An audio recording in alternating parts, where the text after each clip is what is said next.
I would like to call this meeting to order. Welcome everyone to the special meeting of the Board of Estimate and Taxation. You are not recording. Mr. Rimmer, you are a star. We are now recording. I'll back it up. Welcome to the special meeting of the Board of Estimate and Taxation. Tonight we have one item on our agenda for that purpose, but I would like with a salute to the flag of our country, if we can. I pledge allegiance to the flag of the United States of America and to the republic for which it stands, which stands one nation under God, indivisible, with liberty and and justice for all. Thank you. Welcome, everyone. Good evening. Welcome. Good evening. Our item on the agenda tonight, can I call on Mr. Weisbrod to get that item before us? Yes, Mr. Chairman. The item that's on the agenda is the review and acceptance by the BET of a study of fire response times done by Matrix. Mike, I assume you want me to cover some of the things that were in the notes that you and I had, right? Your choice, David. I'll do it or you'll do it, whatever you would like. I'm happy to go through it. The motion requires a second, and I'll gladly second it. This is not a standing committee of the BET. So the item is moved and second. It's now before us. I'll call on Mr. Weisbrod on a report from the steering committee. Thank you, Mr. Chairman. Discussions involving the first selectman, the BET, the fire administration, and the RTM resulted in the BET requesting funds from the RTM to perform a study to review and recommend fire department response times. The BET liaisons, myself and Chairman Mason, were originally assigned to create the scope for an RFP. Other BET members, past Chair Oberlander, Moriarty, and Faziolitis, were involved during the process of developing the RFP. The RFP was finalized and received by Town Administrator Ben Branyan and Town Controller Peter Minarski. The RFP was put out for responses. There were originally 6 responders to the RFP. 3 were chosen for interviews. Of the original 6, 1 withdrew, and Matrix was chosen to be awarded the contract. The BET had 4 members assigned to the steering committee: myself, Ms. Faziolitis, Mr. Raymer, and Mr. Mason. As can be seen in the RFP and in the final Matrix report, there was a large amount of scope and work. The town's fire department facilities were reviewed. Over 60 interviews were conducted with engagement from RTM members, fire administration, volunteer firefighters, and the BET steering committee. The process would not have been successfully scoped and concluded without the tremendous leadership of Ben Branyan and Peter Minarski. We are enormously grateful for the role they played. The steering committee recommends the BET accepts this report and delineates next steps, including holding a public hearing in January to allow public comment on the report. The steering committee also discussed and suggests a follow-up with fire administration, police dispatch, and the fire commissioner 90 days from today to update the BET on impacts from the study, operational changes, if any, future deployment, and service plan going forward. I think that's it. So that's the letter. I'm sure there are some minor changes or comments that others on the steering committee might wish to add, but this is what I'd like to enter into the record. Thank you, and I will get that entered in. I would like to add my my thanks to the controller Peter Minarski and the town administrator Ben Branyan. They led us through a long process, and I cannot tell you how they kept us pushing and going in the right direction the whole time, and it's really appreciated. With that, Mr. Branyan, would you like to do the introductions and any opening comments you have before? I think we have a presentation from Matrix tonight, and then we'll get into some discussion. I wasn't planning on any introductions, but I will say as the administration completely hears the 90-day report back, and we look forward to the BET's discussion on this report, and then we will be working on the implementation plan and schedule based on the recommendations. But we look forward to Robert Finn from Matrix, who has tremendous background on this subject, to present the report. Thank you. Again, thank you. Robert, the stage is yours. Welcome to the Greenwich Board of Estimate and Taxation. Thank you. I'm happy to be here. Good evening, everyone. Again, my name is Robert Finn. I'm a senior manager with Matrix Consulting, and I was the lead analyst on this project. I was also assisted with several other members of our firm, as well as an architectural firm that looked at the feasibility of the Round Hill station serving as a career station. So that information is all included in the report. So with that, I'll share my screen and start the presentation. I would just ask our BET members, if you have questions, make note of them. After we're done sharing screen, we'll do the normal raise your hand and we'll get into a dialogue.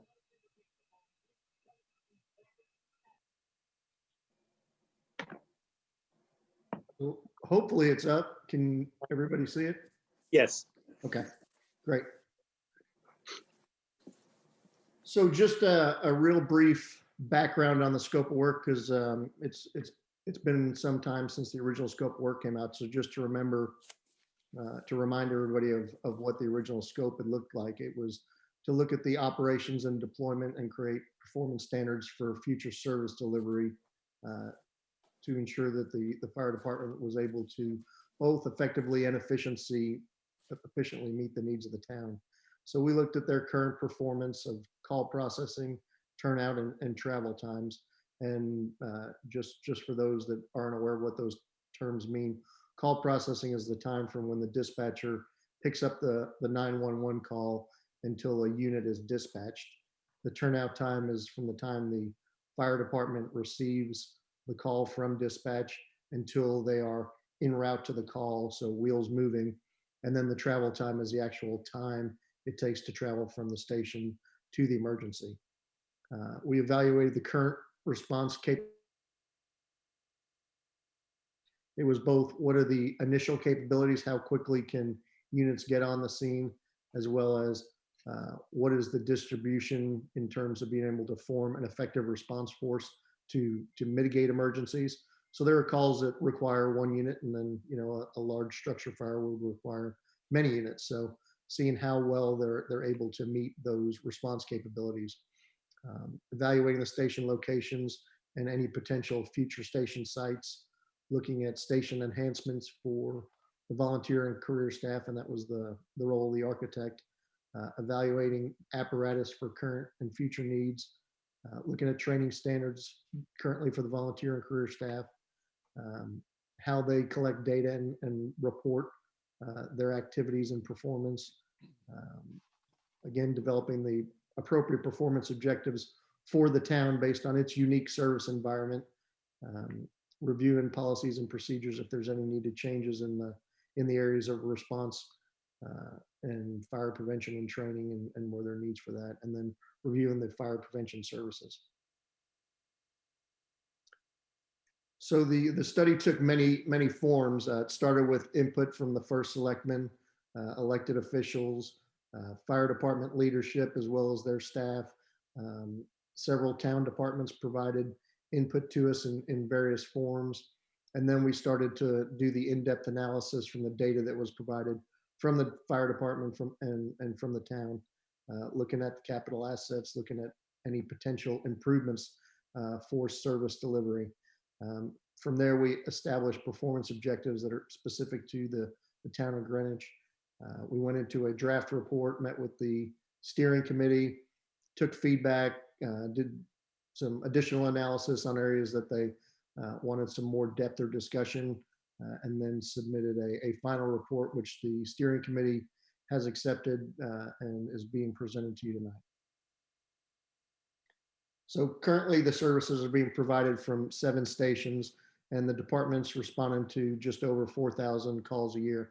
And the calls for service has been pretty steady over the years we looked at, just, between 4,000 and 4,200 over the years, with the majority of those calls being weekday and between the hours of 9 a.m. and 6 p.m., with your peak calls occurring around 2 in the afternoon. So not unlike most suburban communities, as people wake up and become active, that's when things happen, and that's when the calls for service occur. The call demand is heaviest in the southern portion of the town, which is not unexpected, as that's the most heavily populated. That's where the commercial corridors are, and that drives most of your call volume.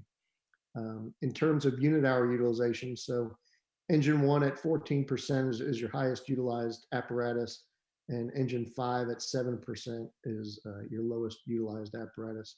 And why that's important is you want to track that, particularly as we move on to the recommendations and the discussion of another station north of the current central station, because as your unit utilization starts to inch up toward the 20% range, now your units have a difficult time meeting the response time objectives, because their utilization becomes so high that they're often not available for initial unit emergency response.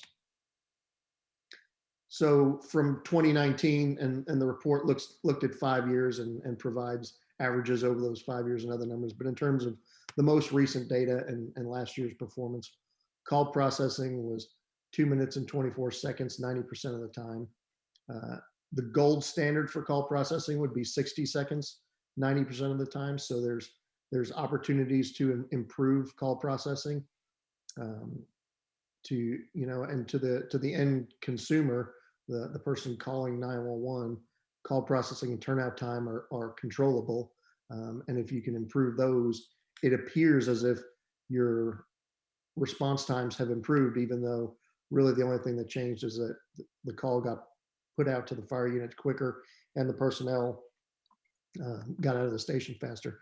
Turnout times at 2 minutes and 9 seconds, 90% of the time, compared to the best practice of 80 seconds. A lot of agencies adopt a varied turnout time, so they'll have a 80 or 90 second turnout time goal in the daytime, but then they'll have a longer turnout time goal at night, realizing that the personnel are asleep and have to get up and get dressed and then get route to the call. For the volunteers, the turnout time is 10 minutes and 6 seconds, 90% of the time. And there is no standard really for volunteer turnout times, because it's a factor of, if they're in the station, their turnout times are going to be quick. If several personnel have to respond from home, it's another time and distance factor of how quickly they can get from their residence to the apparatus, get enough staff to staff the apparatus, and then go en route. Travel times varied. When we looked at the population densities, the urban areas of the town that met the urban standard, travel time was 6 minutes and 5 seconds, 90% of the time. NFPA 1710 for career departments looks at urban travel times to be 4 minutes. Honestly, most departments in this country don't meet that standard, so they set a community standard for travel time. Somewhere 5 minutes and 30 seconds to 6 minutes is normal for most departments like that. So you guys are right in line with what you would consider baseline performance, or the community established performance. In the rural areas of the town, obviously the road networks are not as robust as they are in the populated area of town, and the travel times are longer. Stations are further apart. There's not as much calls for service, so you would expect longer response times in the areas of town that aren't as heavily populated. When you look at the calls for service demand, you can see that, again, the southern portion of the town is where you're seeing the heaviest call volume as you get down toward the shore. One little pocket showed up near the Round Hill station, but other than that, the entire northern portion of town was below 300 calls a year. So you can see very little call demand in that less populated area of the town.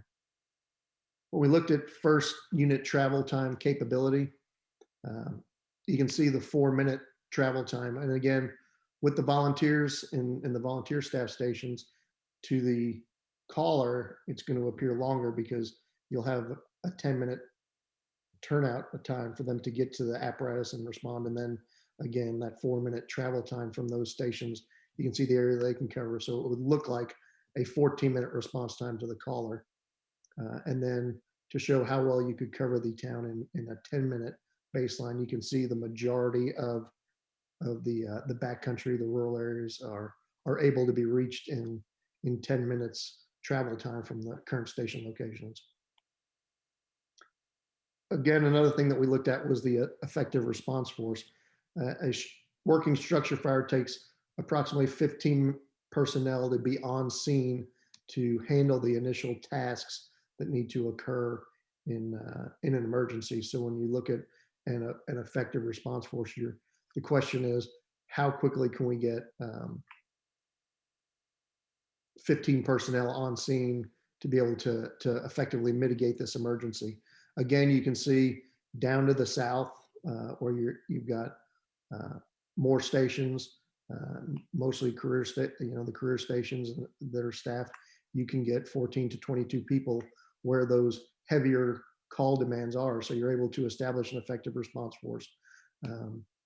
When you look at it within 8 minutes, which is very acceptable and meets best practices, when you move to a 14-minute, again, you can see that the numbers of personnel 23 to 25 move into the north central portions of the town, but the far northern areas of the town still can only effectively receive 9 to 13 personnel, and on the far northeast corner, you're looking at 2 to 8 personnel due to the road network and the staffing. So it's a little more difficult for you to reach an effective response force in those far northern areas of the town.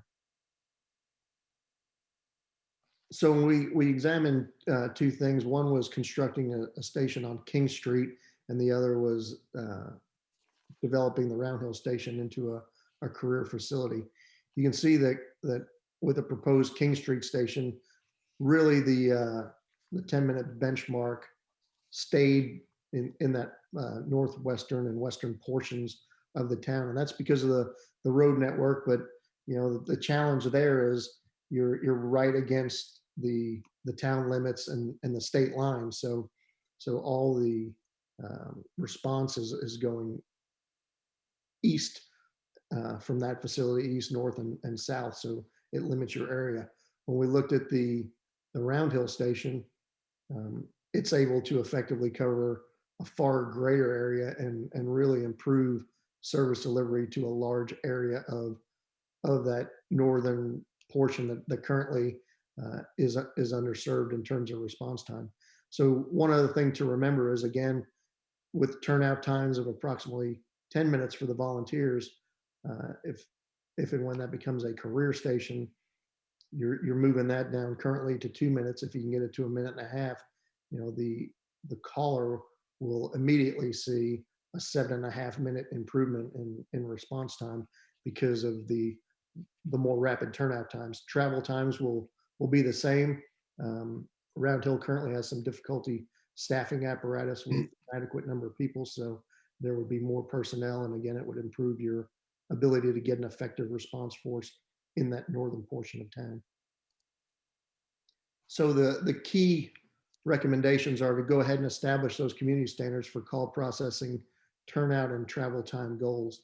And what we looked at in terms of our recommendation for the town was the fact that you have some well-defined urban areas where we felt you should set a more rapid response time, A, because of the congestion, B, because of the higher call demand, and the station locations are grouped more closely together, and you're able to achieve a better response time.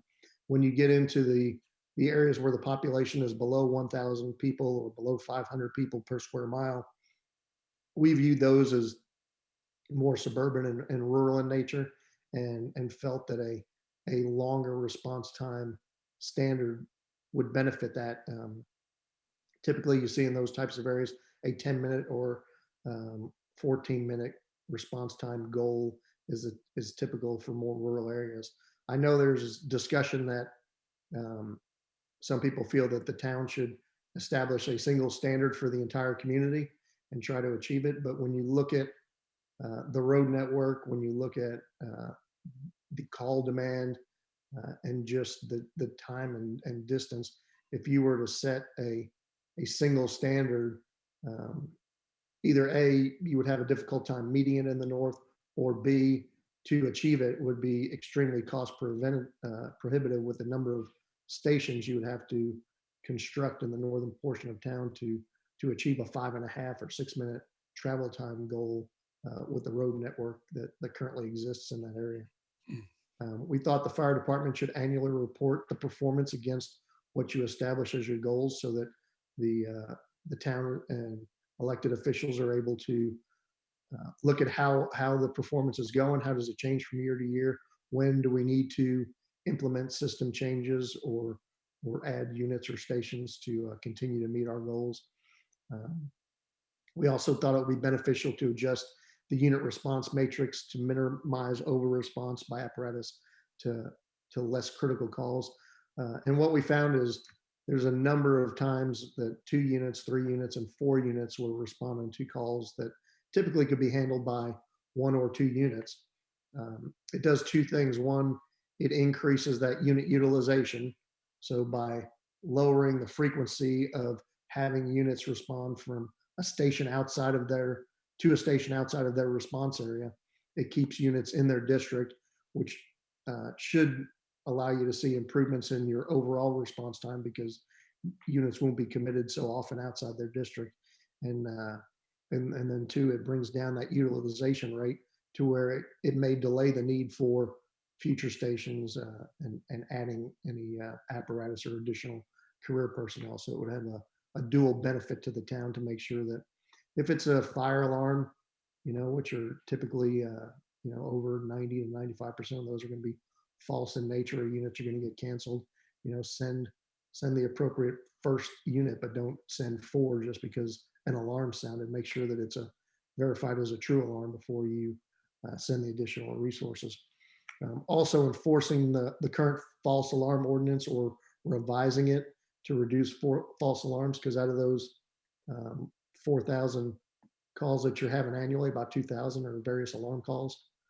So getting a handle on that to reduce it by ensuring that alarms are maintained and functioning properly to reduce those activations, again, will improve response times, because units won't be having to respond out of their district because another unit's committed to an alarm call. And again, it will reduce the unit utilization rates and delay the need for additional resources, because now units are going to become more available if they're not having to respond to so many false calls. Replacing the Round Hill station, and once that's complete, staffing it with a career engine to better serve that northern portion of the town. And then longer term, so now we're talking possibly as long as 8 to 10 years, could be as short as 5, but making sure you're looking at those unit utilization rates, looking at call demand, and then your response time performance in terms of travel time, to see when a centrally location station north of the current central station could be warranted. And what that's going to do is, again, improve effective response force formation further north. And then it's also going to ensure that there's adequate coverage if call demand and utilization rates continue to increase over the years. When we looked at fire prevention and training, your fire prevention group is excellent. They have a well-defined inspection schedule. They're conducting those inspections according to their schedule. So they are doing a great job. Where they can improve is capturing when requests for fire prevention and public education efforts are made. They named a number of things that are increasing, training for nannies and various other things that have been on the increase, but then they were unable to quantify exactly how that's affecting their workload and where those uh, exact number of requests are increasing. So doing a better job of tracking that data would benefit them in terms of when are additional resources needed because of community demand for those types of services. Also, investing in an online training program. There's a number of those now where you can set the training course, and this would allow some consistency in the didactic training for career and volunteer personnel, and build a lot more flexibility when the training officer sends out an email that says this month's training is going to be on this topic. Here's the link. Go online, and so volunteers, as they have time available, can attend that training. Career folks, as they have downtime in the station, can attend that training, and then the only scheduled training that would have to occur would be practical training sessions for hand-on, which we recommend varying. When we met with volunteer representatives and the training folks, it was a very set training schedule, and some volunteers didn't feel like it was flexible enough to fit their needs in terms of varied training by time of day and day a week to make sure career and volunteer personnel can attend those training sessions together. So that's a brief executive overview of the report, and I'd be happy to then move it back to the BET for any questions, comments, or other discussion. Thank you. If you could, let's take it off of share screen for a minute. You have to do that, I think, Robert. Yeah, I'm trying to. On the top, it should say stop share. There it is. I'm sure I found it.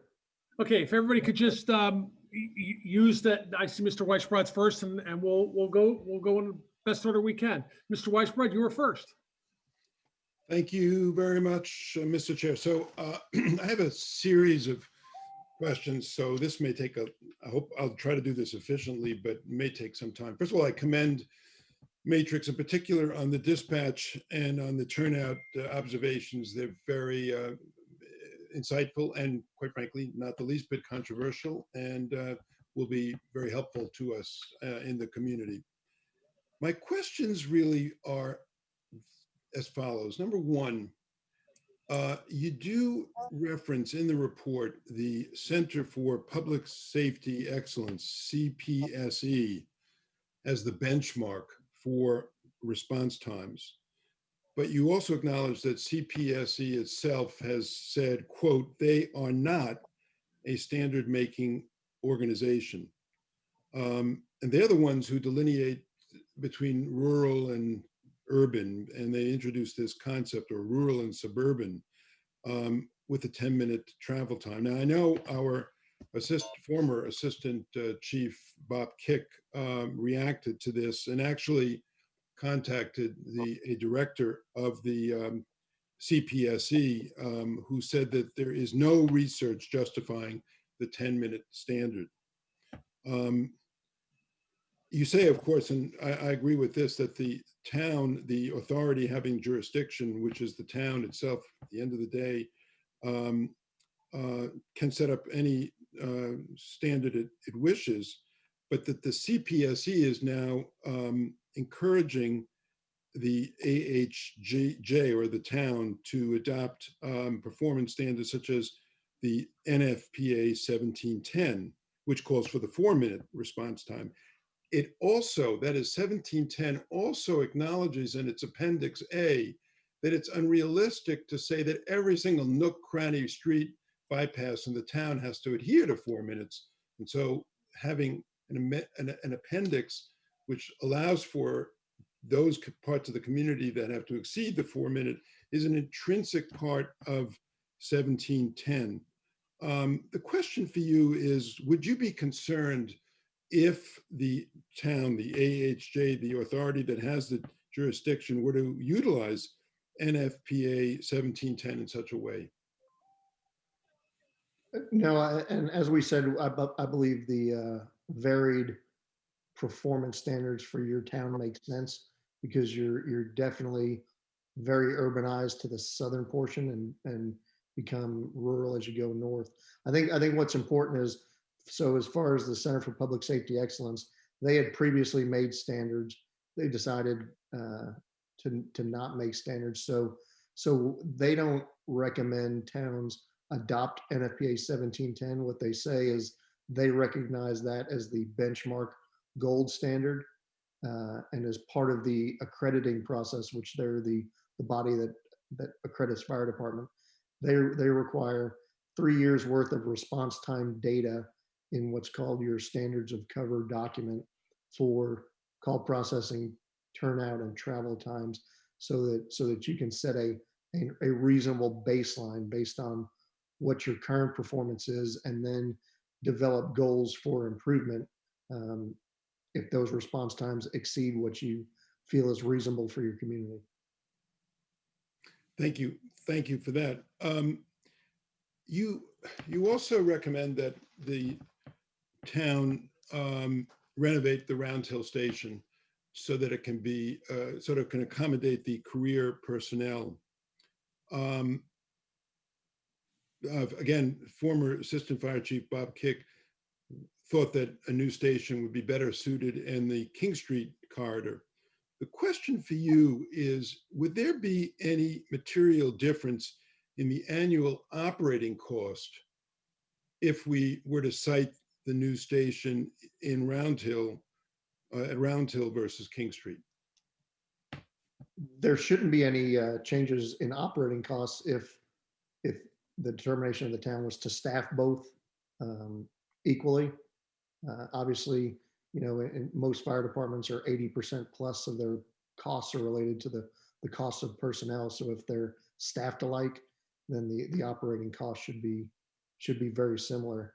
I think the important thing to note about our decision recommending Round Hill as opposed to the King Street, one was the overall benefit to that portion of town versus the corridor. But the second was the fire department had identified and provided us with a number of target hazards, what they considered target hazards because of higher occupancy loads of several schools and places of worship and things like that in that area, which resulted in an increase in population of about 1,800 people during the daytime working hours.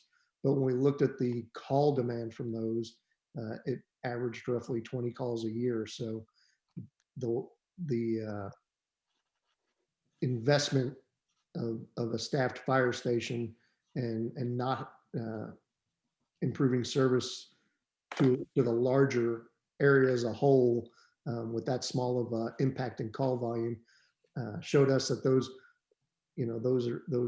facilities are not driving demand for fire services. Two last questions. Thank you for that.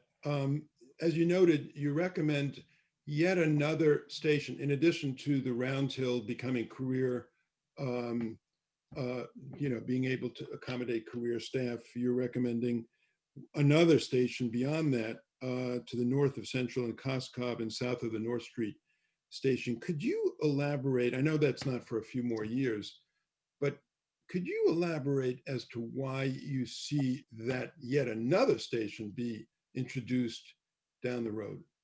So we're looking at a number of things there. So one is your ability to form the effective response force in that north central area. And then two was the discussion that there is some thought that there may be redevelopment of properties further north of the current central station, maybe some changes to the large estate lots and an increase in density. So if that were to occur and you started to see utilization rates again creep up toward that 20%, it would be time to improve response reliability to that area of the town. Thank you. And the last one is sort of more of a housekeeping question, which is, I don't believe the report shows the peer community response times, travel times. Did you have a chance to look at those, and are they readily available, and how would they, and perhaps I know your work is going to be accepted hopefully tonight, but to what extent could you include that? I know there'll be public hearings in a month or so. Would that be useful to us as we go forward in this whole initiative? So it would depend on one or two things. A, if those peer communities, one, you identifying what peer communities you want to look at. I can tell you how Westport, Connecticut did, because we did a study for them. I know how their response time performance is, but outside of that, it would be contacting those communities and really asking the question: do you capture and track that data? They probably they either will or will not have that data readily available, and the only other option would be for them to provide CAD data so that we can conduct the analysis to determine how well they're doing from their data sets. Yeah, that's all. Those are the questions I had. Once again, I thank you for the diligence and the openness that you've had, and the ease in which it was to work with you. So much appreciation. And those are my questions, Mr. Chairman. Thank you. Thank you. Thank you, Mr. Raymer. Your hand was up next. Thank you, Mr. Finn. I did send you an email a day or two ago. Did you receive my email? Yes. There's some people in the public listening, so maybe I should offer a couple of remarks to frame the issue. Before I do that, sometimes if I'm raising something where I'm disagreeing with you, it'll sound like I'm dissatisfied with the report. So let me say at the outset that I thought this report was extremely informative, very useful in every sense. I thought it was an organized and systematic review of our town responses. It was educational for me to understand the fractile of using 90% of the time response to make a judgment, not an average. Looking at dispatch times and our turnout times, I was astonished and grateful to know the degree to which we're not matching industry benchmarks in places where we can make some improvements. It was useful for me to understand first engine response, second unit response, and full complement, full assignment. The folly of multiple engine responses, dual engine responses, I thought that was useful too. Focus on the false alarms. I mean, all these things I thought were useful, and I'm grateful for the work that you've given. There is one construct, however, in your report that I think is going to be taken as a point of very literal assignment for adoption in certain quarters of the town. And I am not comfortable that you intended it to be as prescriptive as that. And so I want to be sure that I address it, challenge it to some extent with you. And that's this designation of the lower portion of town as being urban, and that the balance of the town, geographically, probably 3/4 of the town is deemed to be rural. You have definitions for those. You call rural things of areas having a population density of less than 500 per square mile, suburban between 500 and 1,000, and urban is having more than 1,000 people per square mile of population. That was your standard, is set out in your report. And I think it's fair for me to say at the outset that if I take the entire population of the town, 62,000 some odd, and I divide it by the number of square land miles that we have, by your report, it's at about 48 miles. We have a population density of about 1,300 and small change per square mile. So in a sense, it would have been not unfair for me to unfairly say that the entire town is urban, whereas of course that would be kind of a misstatement. With the assistance of our town administrator, I asked for data on square miles and population of each of our 12 RTM districts. I'll mention I did the calculation, attached them to my little memo. Of our 12 districts, 10 of them are all urban, meaning having more than 1,000 people per square mile, which means a lot of the territory that you've included as being rural would be characterized as urban if I were to use just arbitrarily the political districts of our representative town meeting districts. Two of our districts, RTM districts 10 and 11, have densities that are rural. My point being that I think if one did it more carefully, looked at patchworks a little more closely, area by area, you'd find that some areas in town are truly urban, some areas in town are probably suburban, a designation you've not used anywhere, and still other areas are clearly rural. I have that concern because I'm uncomfortable with the broad swath of town in which you've indicated that by those standards, a 10-minute travel time, a 12.3 minute roughly total response time is perfectly adequate. whereas I think it's probably unfair and inadequate to a lot of the people who are covered in the areas that you have. And again, I don't think you meant to be wholly prescriptive by it. At least three different places in your report, you've said that it's up to the community to set these standards for themselves. The authority having jurisdiction is the expression you used. And you didn't mean to be prescriptive, but I think people will take it as being prescriptive. Secondly, and I'd be grateful when I'm done chattering at you, my apologies, if you'd react to that. The other point that I wanted to make was that while I found it very informative to see what your responses out of Round Hill were, much more adequate than I had expected they were going to be, and understood very well your preference for that over a location of a facility on King Street, I thought that you were, don't mean this in a rude way, a little tone deaf to the concerns that were being expressed to the assets that we have along the King Street corridor. Your report very carefully laid out that a community needs to pay careful attention to where it has educational facilities, where it has facilities where people congregate, churches and the like, and where it has people, children, elderly people that are in institutions where their mobility or other things are affecting them. And you carefully on a map located several of these facilities along the King Street corridor. And then I think curiously, then we're quite content to say rural response will do just fine here.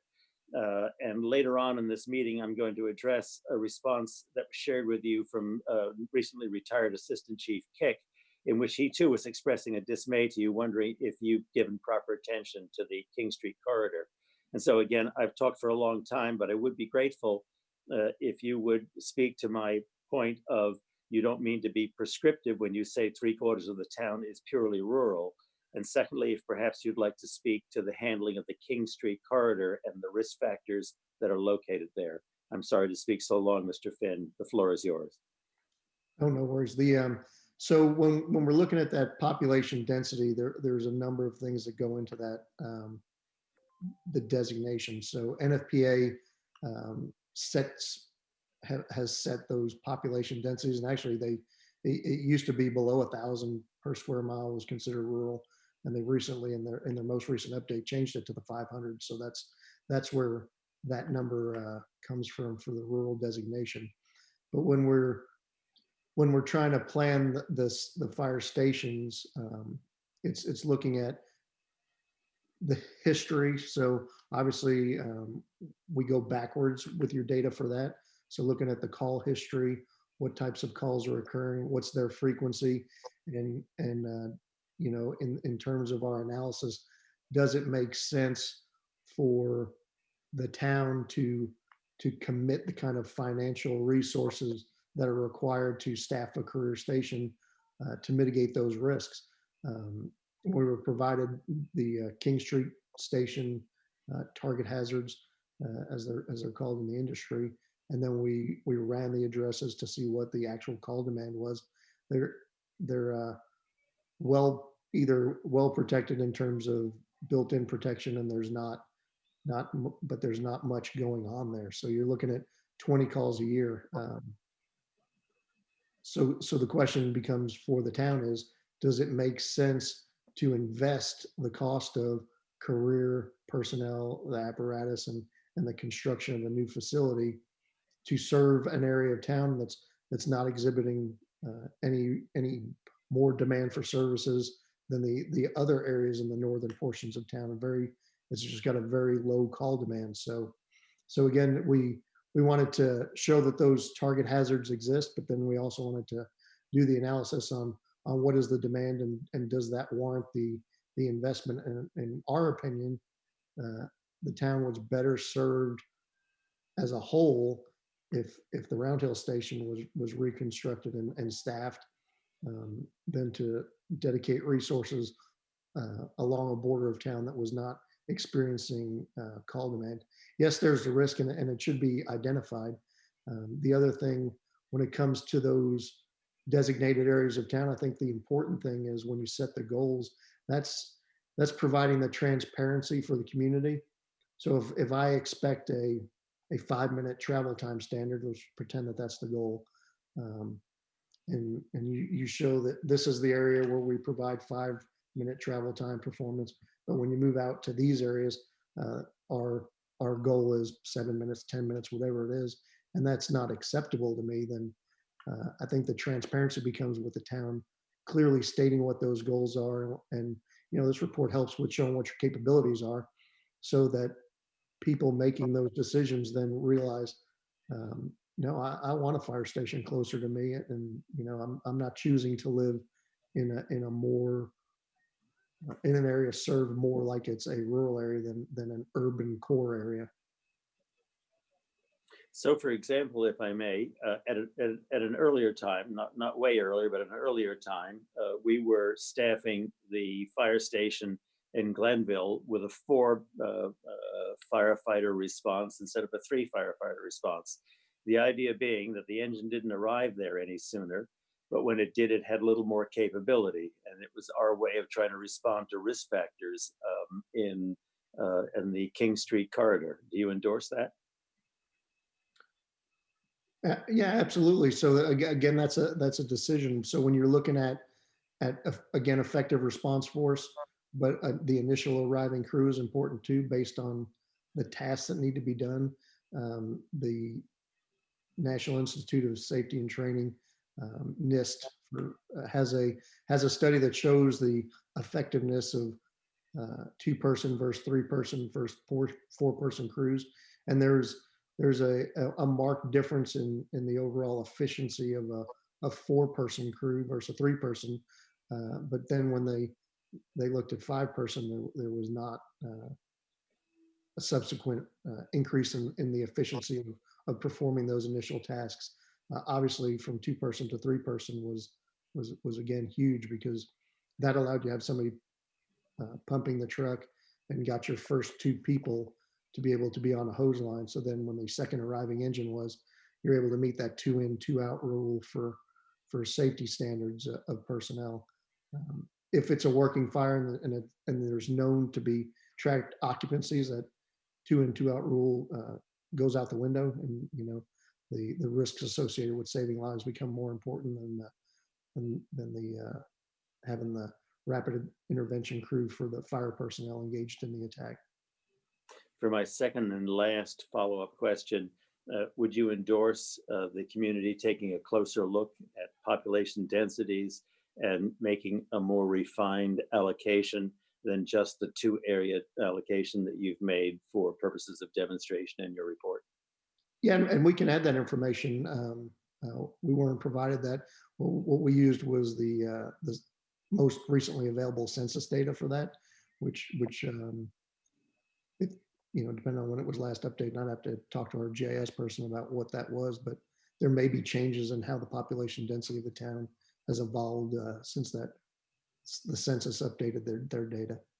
No, sheepishly, my data wasn't even as good as yours. I was using the 2010 census. Yours was a little more recent than mine, but our figures were pretty close.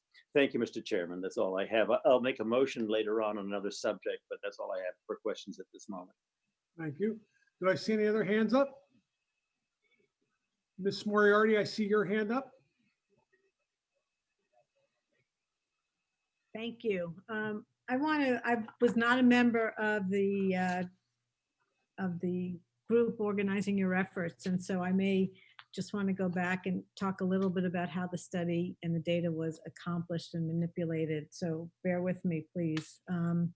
But clearly, all of the recommendations are based on the quality of the data that you had to work with. Can you talk a little bit about the quality of that data? How much of the data did you, I know that you could only use complete records for arrival times, et cetera. And do you feel like the data that you were able to utilize was an appropriate sampling and representation of our performance? Yeah, the vast majority of the data was able to be used. What we don't know when we're examining the data is whether there was human error or a human delay in capturing those timestamps.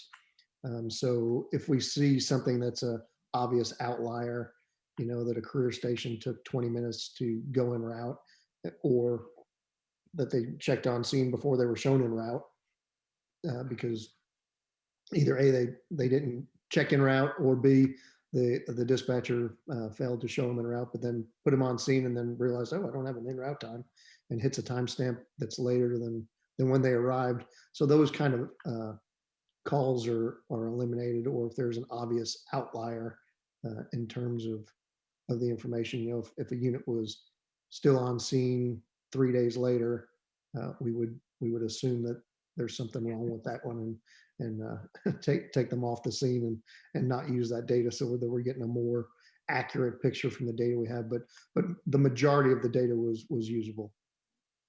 And was that true for both the professional staff as well as the volunteer staff?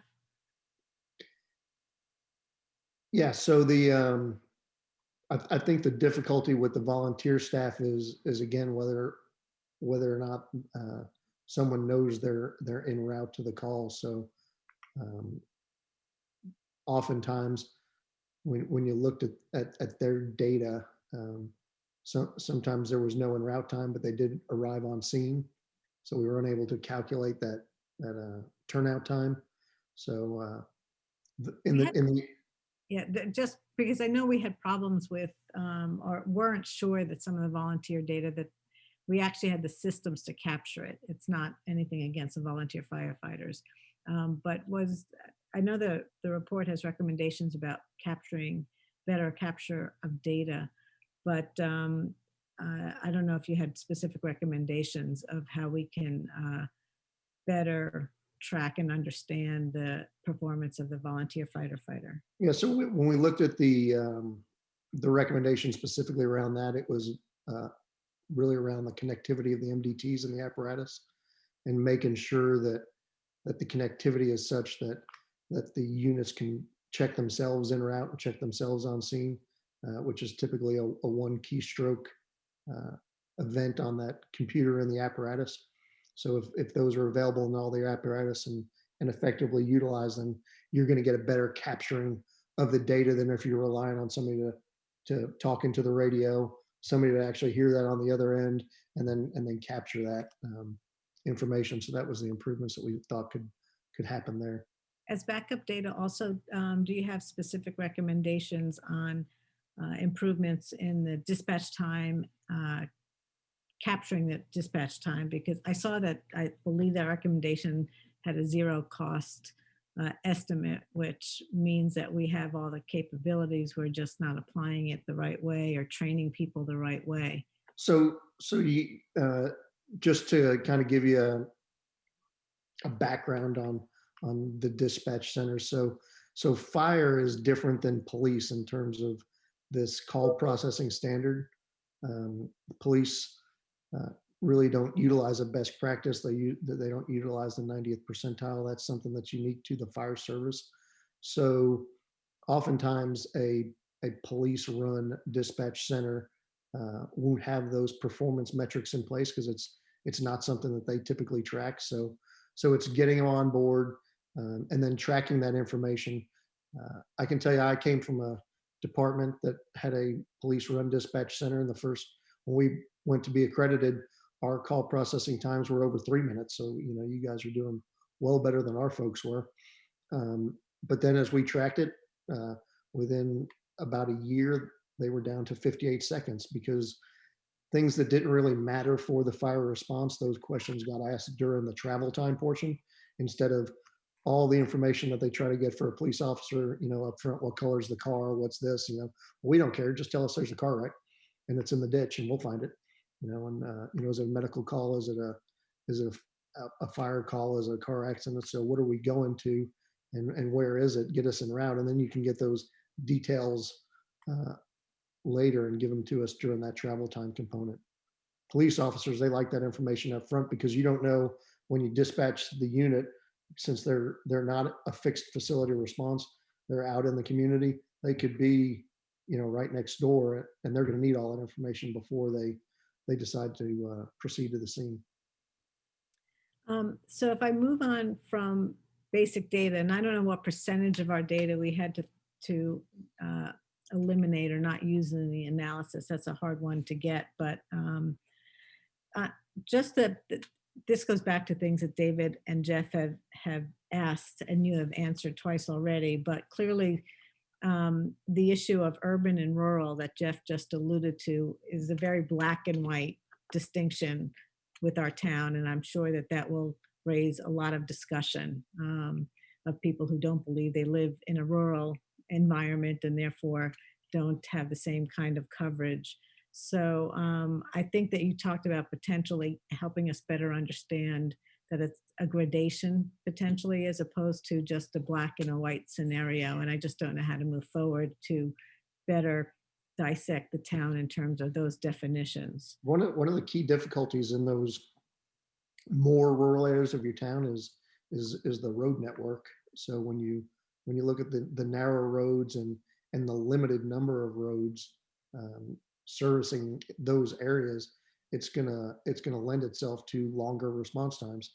So, But the definition really just lends itself, our town, our zoning regulations have parts of town that have 4-acre zoning, 2-acre zoning. Those are all captured really in the rural part of town. And I'm sure there are parts of all of that segmentation that it's not really developed in a rural manner. And there's a concentration of neighborhoods, et cetera.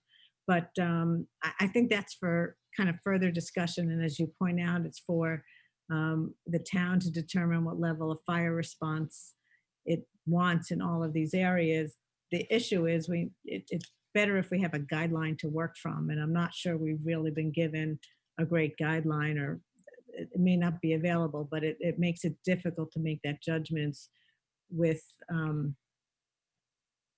without more tools, I guess.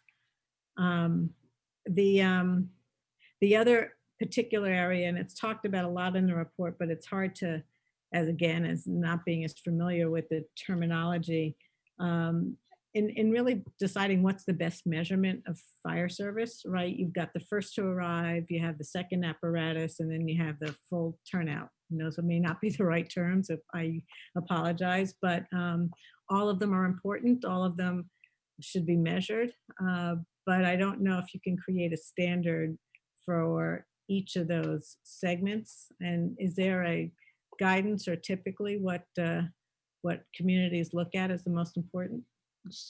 so typically the best practice in terms of capturing and developing your response time, travel time components would be arrival of the first unit. So are you able to get at least some assistance on scene initially? What's the performance of the arrival of the second unit? And then after that is the development of the effective response force. So the full first alarm assignment, however you define it. Obviously, a metropolitan area has a different first alarm assignment than a suburban community. Right. And then you've worked with other communities before and how they take this analysis that they've done, and there's certainly a long list of recommendations. Some of these are easier to implement and move forward on than others. But do you have guidance on how you move? Ultimately, the question that has to get answered is the fire service expectations policy statement that you refer to, that every town develops its own.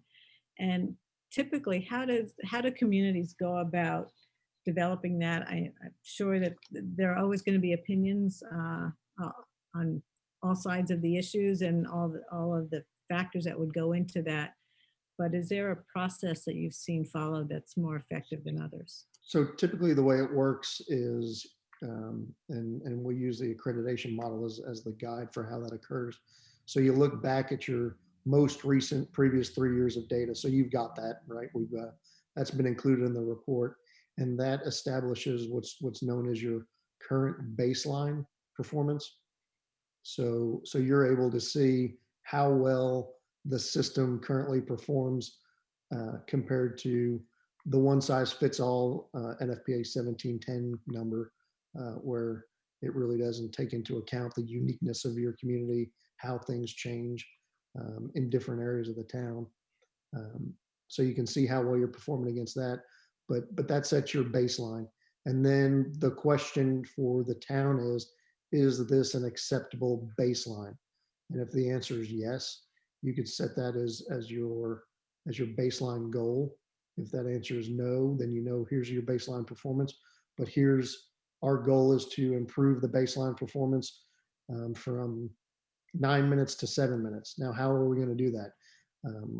We're going to staff another career station, and if you choose that staffed career station is going to be in Round Hill, then again, once that's staffed and you get another good full year's worth of data, then you look back and say, okay, now how is that affecting our performance as a whole? Did that reach what we needed? And if the answer is yes or no, typically if you're within 10% of the goal, then you don't do anything. When you move outside of 20% of the goal, then it's time to look at, do we need more resources? That comes into play with the unit utilization. So if engine one continued to be the highest utilized apparatus, and you're seeing other apparatus get drawn from other parts of the town into engine one's district, which then increases the response time into engine one's district because they're not available. But then if there's another call in the other areas of town, it increases response times to there because people are responding from out of their districts. So do we really need another facility, or does it make sense that we staff another piece of apparatus in that station because of that high unit utilization, so that now we can bring that number down? And that's why, in the more busy areas of communities, you'll see those stations staffed with an engine company and a ladder company. A, because of vertical risk, but B, because then if that engine company is committed, the ladder company can then respond to calls immediately as the second due apparatus, or if a second call comes in. If I can ask one more question and then I'll yield the floor. I was interested in your comments about our policy on responses, that we have a 2-engine response to many calls, where you have seen other communities only have a single engine response. That would free up equipment, one, to respond to more calls within their geographic area and reduce travel time, most likely. Is it possible to assess what a change in our policies might yield or impact on the response times that we're seeing in this study? Like, would you expect them to dramatically improve, or can you not make an assessment at this point? So it'd be difficult to guess because it's all a factor of which units are committed and then where that next unit is coming from, and how those calls play out. So step one again is to implement the changes, reduce the number of units responding to lower level calls, and then again, when you make those changes, start to examine the data, and you can look at it after the first quarter. So how is this impacting us now? We're seeing lower utilization rates, we're seeing improved travel times, and you can really assess the impact. But it's difficult just looking at it from now, because you've got to see what the real life impacts are to understand how it's going to affect your travel time. The specific recommendations you make in that area about changing the policy, what are they based on? Is that an industry standard, or is that practice you've just seen in your consulting work?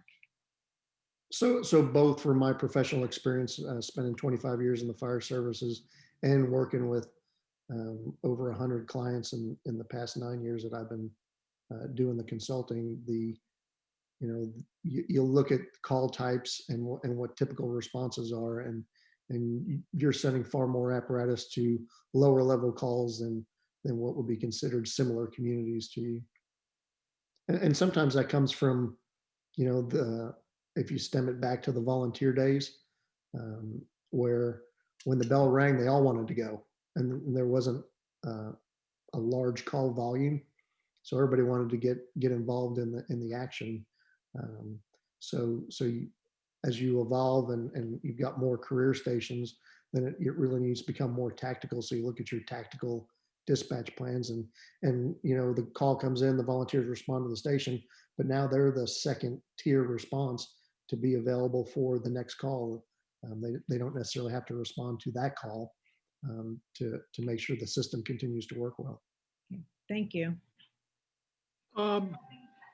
Thank you, Ms. Moretti. Ms. Erickson lowered her hand. Mr. Drake, followed by Mr. Deuce. Thank you for joining us, Mr. Finn. Very interesting. The data in table 39 indicates that there's a great deal of normal mutual support by the stations. You know, for example, Engine 4 in Glenville makes more responses into District 1 Central than it does in its own district. And likewise, Engine 3 in Byram makes almost twice as many responses into District 1 Central as it does in its own home district. And a majority of COSCOB's responses are not in COSCOB. So in reality, this useful data that you showed kind of indicates that Byram and Central and COSCOB, which are near each other, act like one mutually supporting system from three bases. If the town was reorganizing or optimizing, would it be more efficient and safe to consolidate these three in some way? I don't think so. So what you're going to see there, if you were to consolidate those stations, and that would have to be, I mean, that's a different scope of work than what we were asked to look at. But in doing that, obviously now there's more time and distance. But I think the first thing to look at is that the current response plan, where a lot of those responses into District 1 are A, because it's the busiest district, but B, because your dispatch plan calls for sending multiple apparatus. So even if they're not needed to make the response, they're responding into that district as part of that response force. And secondly, because Engine 1 is more committed than the other resources, they're having to back up that district more. So I think as you stabilize the system by minimizing the responses, then you'd have a better handle on the overall utilization of apparatus and whether it makes sense to need that facility. Right now, you know, they all look well utilized because you've got so many units responding to every call. Yeah, that makes perfect sense, and that it follows the answer to the prior question. You're right; it's the same question, same answer. You have good data about equipment utilization, and the data in table 36 shows that the two most used engines are in use 10 to 13% of the time, and the others get little use. They're used less than 10% of their availability. That's understandable in some ways. But if a new Northwest fire station were to be created with additional equipment, would the result be that the overall utilization of the town's equipment would fall, meaning more idle equipment? You would see a reduction in the utilization rates of the apparatus that are currently serving the area where you now have a staff station. So if District 1, we'll just pick on them, you know, because they're the most utilized. If this took part of District 1's response area away and shrunk it, then you would see a reduction in District 1's utilization rate. Those utilization rates that are in our town's data, how would you compare them to elsewhere? Do we run lots of miles, few miles? What would you say? So as long as they remain under 20%, you should be able to achieve whatever you set your performance target as for response time. But you know, most suburban communities that we look at, you see 10% or below is normal. When you start seeing units that are utilized under 5%, then you start to question, you know, is this unit really needed? And it could just be because it has to be there because yeah. And we have the road network and there's no other way to get there. Sevens, I think, right? We have some 6s and 7%. All right, last question. Thank you, very helpful. Your recommendation 18 was, which you mentioned again, over the next 5 or 8 to 10 years, adjust the station districts to align better with the emergency calls and add a new station basically near North Street School, but not in the Northwest. How would, if we were to add that new station, we budget people have to think about outcomes for the money we devote. What would that new station, how would that affect how our general approach to spending money for service? Cost So, efficiency. so the biggest impact would be obviously proximity to the central station. You'd have another unit to be able to cover if their utilization rates start to go higher, and you need that depth of coverage. The northern portions of District 1's service area now are covered, but then also you've got a station further north that's able to push up and cover into the northern portions of town too, especially if it does redevelop and new types of development occur there. Thank you. Mr. Finn, hi, Andy Deuce.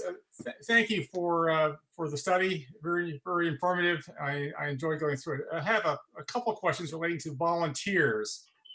Wasn't much reference made to the volunteers in the study, and my first question relates to the Round Hill Station recommendations, which is to place some professionals there going forward. But I don't think there was any reference to keeping or moving or doing whatever with the current volunteers who work out of the Round Hill Station.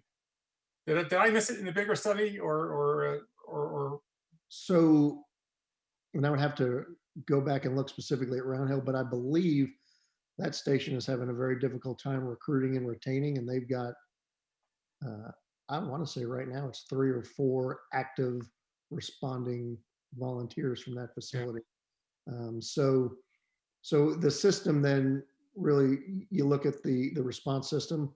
So for example, in the downtown district, they've got the active volunteers that function in numerous roles and schedule themselves and staff apparatus and provide support to the career folks.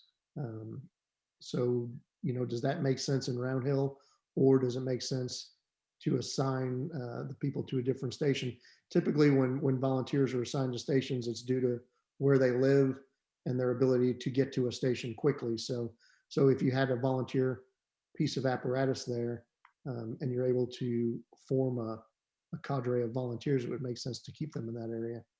I think a couple of answers ago by you expressed it very well. A role for the volunteers is in part to possibly provide a backup when you have the professionals do the first response to the scene. Volunteers get to the station as backup shortly thereafter. Other towns, it's interesting. We have kind of a hybrid model where we have a lot of professionals and we also have a lot of volunteers and who work together at varying degrees of success. I think it probably could be better than it is now. So other towns nearby, Darien, for example, is 100% volunteer force, yet and they seem to do fine. But admittedly, it's a different geography than what we have facing us here in Greenwich. Do you have any thoughts on how we can improve dealing and working with the volunteers and integrating them more directly in our fire response efforts? I think the first thing is making those training improvements that we talked about. Yeah. Because the goal of a combination department should be that the public couldn't tell the difference.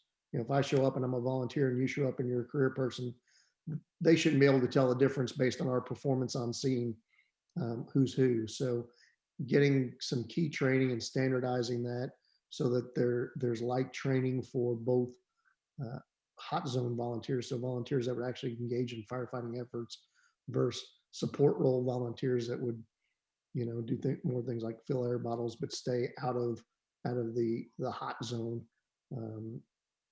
But it's transparent in terms of what the community sees. They wouldn't know who's who. They just know they're being served by the Greenwich Fire Department. And once the career folks have confidence in the capabilities of those volunteers and they feel like they're a peer and they can count on them, if things are getting tough, then I think you'll see that relationship change. The difficulty is, the professional unions view volunteers as potentially taking jobs away from what could be members. So there is the union pressure from the national. And that goes to my last observation. And you mentioned union pressures. The there's another group in town, GEMS, which is a first responder providing emergency medical services on site.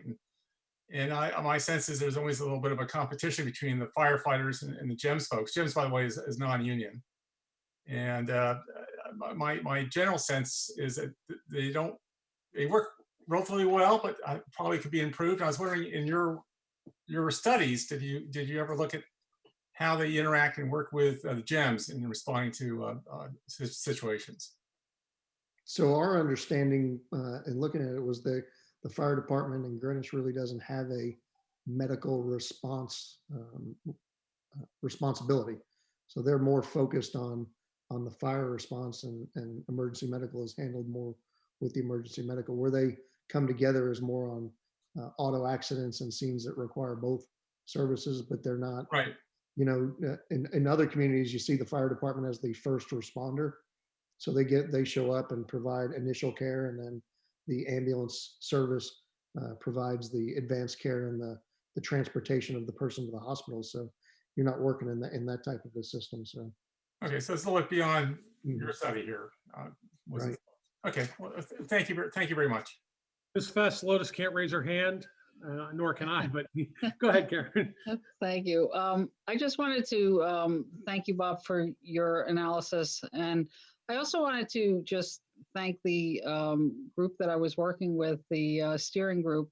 I think that this report was truly a bipartisan effort, with the exception of the one thing that Jeff is going to raise. But, you know, I think other than that, you know, we really came together, and we had some robust discussion, and the product that you see before you is the result of that. So I just wanted to stress that as part of it. The only thing that I would just ask you to look at, Bob, is on page 103, the table 51, and then the dialogue above it. It doesn't seem to match the data. So if you can just, you don't have to do it now, but if you can take a look at that just to make sure that the data matches the table in your discussion. Okay. I just took a look at it and it just didn't jive to me, but I might be wrong. So.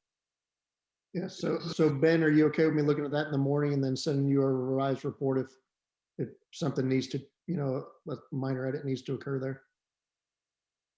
I think that's acceptable. I mean, Yeah, Yeah, that's I fine. think Ben left. Okay. so, but again, thank you. Okay, so I can't put my hand up, so let me take a stab at this from the early beginnings here. So I would say, Bob, one of the things that I learned from your comments were every community, including Greenwich, has to decide what coverages and response times and equipment that we want. And I think that's a municipal's decision, and all the guidelines, the statistics and the standards, we should try to get meeting those. And I think that was a real lesson. And I hope this board takes that as the first task of making that sort of pointing at least in that direction on what our interests are, and then let our professionals take it from there. But just a couple quick clarification. Volunteer response. So we read in the articles in the paper lately, our fire department's been very busy on the water and on land, and they've been really busy. But, you know, we read articles about 30 firefighters there. Just for clarification, volunteers, the response time, how we log a volunteer is when a volunteer piece of fire apparatus gets there, correct? That's my understanding. Yes. So one of the discussions that we've had with past administrations are there's, quote, no time card on the scene to really get an accurate depiction of when certified tag volunteers get to the scene. You mean if they respond in their private vehicle? Yes. Correct. Okay. Yeah, that's one of the issues with, you know, if I don't have a radio and I just drive straight to the scene because it's closer to my house than responding to the station. Yep. Assuming I've got the appropriate protective equipment and gear that I need to function on the scene with me. Okay. You mentioned 24-hour shifts. In the work that Matrix does, do you have an opinion on 24-hour shifts versus 12 or 10s or 8s? Have you seen the evolution of that over time? So for a community like yours, I would say the 24-hour model works best um, because there's not a lot going on after 10 o'clock at night. Things get quiet. So if you were to move to 12-hour shifts, what are those firefighters going to be doing that work, say the 7 p.m. to 7 a.m. shift? There's going to be nothing going on. So not having to hire that fourth shift to staff for 12-hour shifts just makes sense to stay in the 24-hour environment, because it's not like they can go out and flush hydrants. The neighborhoods aren't going to want them there. Your businesses aren't open for them to be able to do company inspections. So they really would be sitting in the stations with very little to do, and it wouldn't make a lot of sense. So in metropolitan areas where the call volume's high and there is that 24-hour high demand for services, you do see 10, 14s where they vary the shifts. You do see some 12-hour shifts just because of the rest needed. But the 24-hour, 48, 48, 96, and those types of shifts are still the most common across the country. Training, you brought up about digital or online, some type of electronic training. During my time on the finance board, we were pressured very heavily by the last administration to build our fire training center, and all of us have had a tour of it, and some of us have been inside while it was on fire, and it's kind of warm in there. With that said, your suggestion on, this goes to recruitment and retention for the volunteers. Do you see the value of increasing the commingled training going forward? That was what the fire training center was sort of one of the reasons that we voted for that, at least I'm speaking for myself. And Mr. Raymer's shaking his head because he's been there with me right from the start, and I know he's not going to leave me now. But we don't seem to do that. We've done some of our own firefighter 1 courses. We've done 1 or 2 of those. I think we've done an officer upgrade course for the volunteers. But we were sold at that time, and of course, our training officers recently retired, and our new chief is blessed with having to fill some vacancies and because of retirement. But we were told by previous administrations that was the single best way to enhance relationships for these people that are in very dangerous situations working together. I would agree. So you got to look at and fire training occurs in 2 ways. One is the classroom, the didactic portion where you're learning, you're watching the video. Here's how you set a ladder, and they take you through the steps, and this is what you need to do. So you're watching it, you're learning it, and then there's that hands-on practical skills training, and that's where your training center comes in, where then you practice those skills and you physically set a ladder so that you become proficient at it. Somebody's healing the ladder, somebody's climbing the ladder, but you do those ladder drills to get good at it. And where the relationship enhancement comes in is, so the volunteers are going to get, I would say, better is maybe not the right word, but more consistent and more frequent classroom style didactic training online. And then where you're going to see the relationship get built is when they're doing the hands-on training and they know what they're doing. It's not, well, they've obviously never set a ladder before. I can't trust this person on the scene if I need to set a ladder. You'll just see their relationships build because of confidence in the performance. And one last question. So we hit on it before. Somebody had mentioned, I think it was Mr. Raymer, that at one point in time we had taken our floating staff and had signed them to we call it Glenville, or the west side of town, to look at the impacts of dual response or multiple response, as you would call it. And we've since had to make a change with that because we've had an agreement now with 3-person engine companies. So the town, as I look at it now, I believe there's on a regular basis 21 firefighters working. We've come to a pretty good mathematical, some people call it, some of us, penny pinchers, but we've come to a pretty good understanding that it's about 5 career personnel need to be on staff for every position you want to fill, roughly, plus or minus. If you look, we typically run about 21 firefighters. We have 99 or 100 on staff, so it's 1 to 5. It's the math is pretty close. So if the town, when this firefighting service level conversations changed, the conversation, well, if you put 3 or 4 people in every engine you have in town, and then you want to add a station, and you want 3 or 4 there, you're looking at the town adding 30 or whatever the numbers were, probably somewhat exaggerated at the time, but an incredible number. So the question I have is, if the town had to make decisions, whether it was financial or off of a service model, it's almost the same math, because Central Firehouse is out of this because it's got more people there all the time. It's got a ladder, it's got officers. But if you take the other stations, the math would be the same to convert them over to a higher number than it would be to add a Northwest career response location. The math is almost close. Not perfect, but it's close. Your thoughts? I think you lost me. So if the town had a decision, if the town was making a decision to enhance the level of coverage at its current stations versus the other option of enhance by adding another station in the north, or another career response location in the Northwest, and costs were relatively similar, they wouldn't be the same, but similar, what route do you think, in your opinion, from what you've seen, services our community better? I think at this point you'd be better off with the additional resource, because the issue you're having there is the time and distance, response time, travel time issue. And as you saw currently with your current staffing model in that effective response force map, you're able to achieve an effective response force where the majority of your calls are going. Where you were having the issues was really travel time to those northern areas of the town. So you'd be better still. No, I respect that, sir. One last thing, it has been a pleasure to work with you and your team, and I take what Karen said about the steering group. It's been a pleasure, and it's really good to have you joining us tonight. I just want to say thank you now. Yeah, I think you guys, the committee was great to work with. You guys were very thoughtful.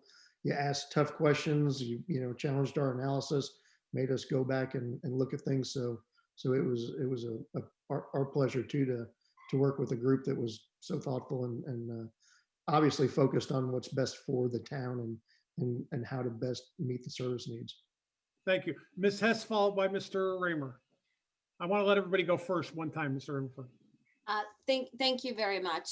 I think about the report is great, and it has a lot of recommendations, some of which are shorter term in nature, some of them longer term. And so when you come out with a report like this with other communities, how do they approach it, and how much time does it take to be able to do this? Like Leslie Moriarty was kind of addressing some of the, how do you take this, put the strategy, what do you do? And it was very clear to me, right, like there's not a one size fits all for Greenwich. There's things we need to do in the short term. There's a potential long-term thinking about whether or not we need this other station. And it wasn't it wasn't something that it seemed like is immediate. So how long should it take us to go through and come up with this strategy and the plan and know when's the right time to do the different things and make sure we've addressed all of your recommendations? So I would look at it as obviously those no cost things of implementing call processing and turnout time standards, getting those going and starting to track, because there's two things you find out when you start measuring it, they start performing to it.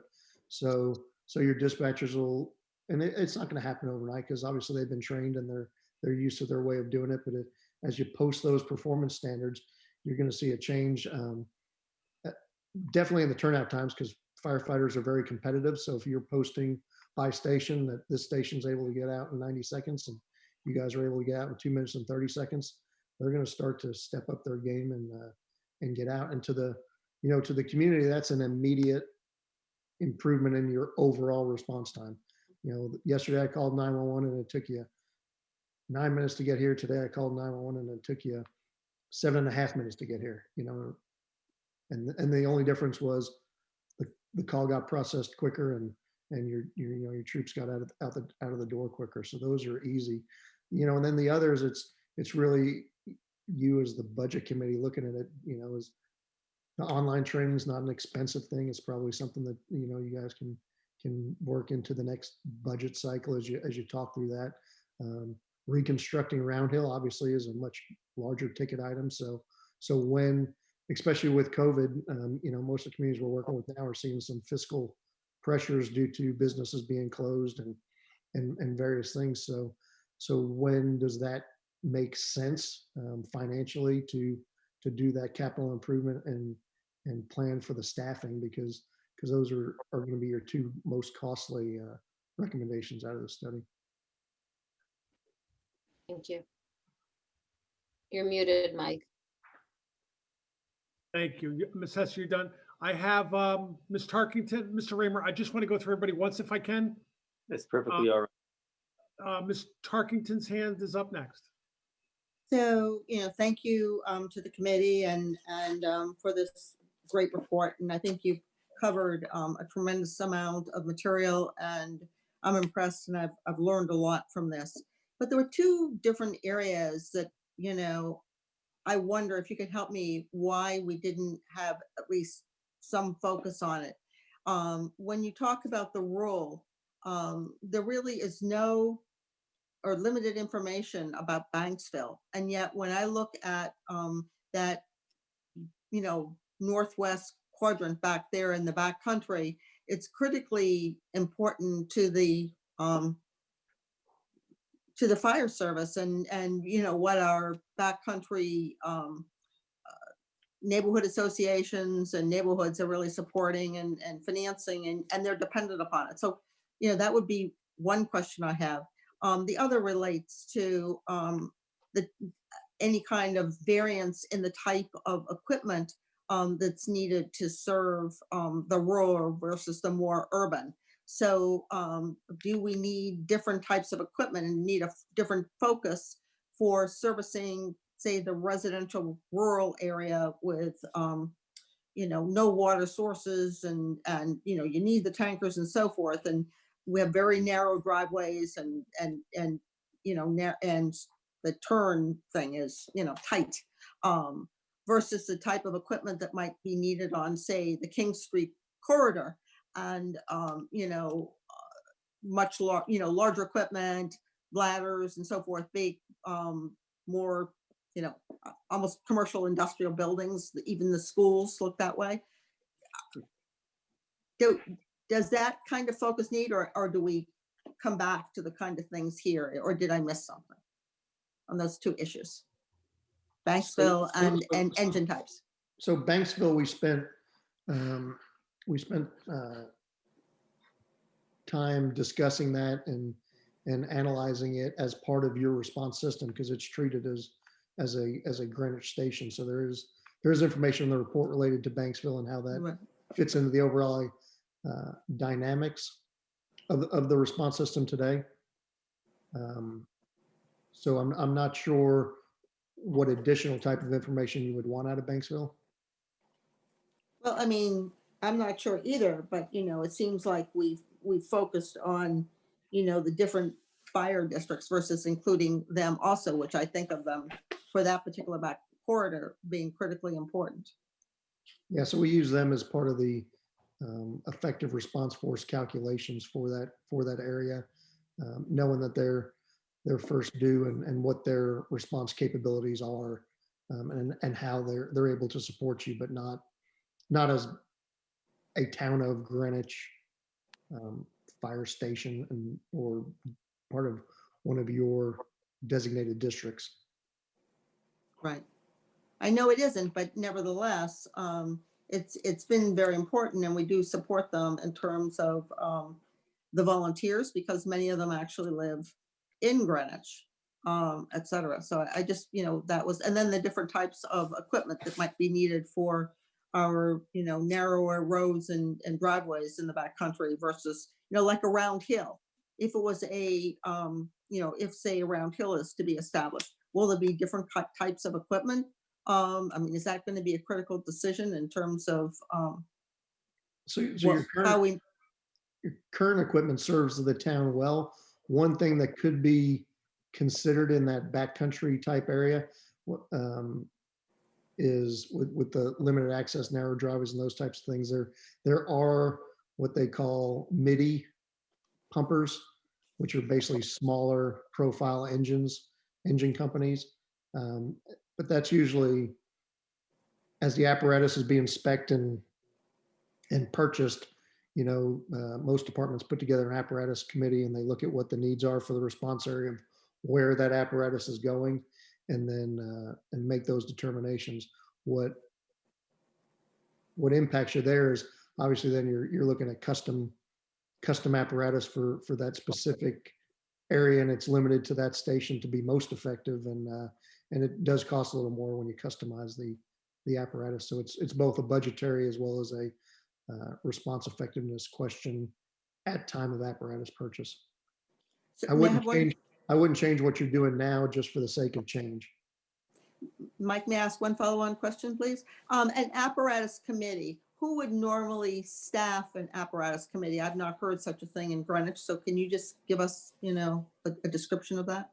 Yeah, usually it's just members of the fire department. The chief typically assigns the apparatus committee to assist in speccing out the apparatus and working with the manufacturer to make sure it best needs the needs of that response area.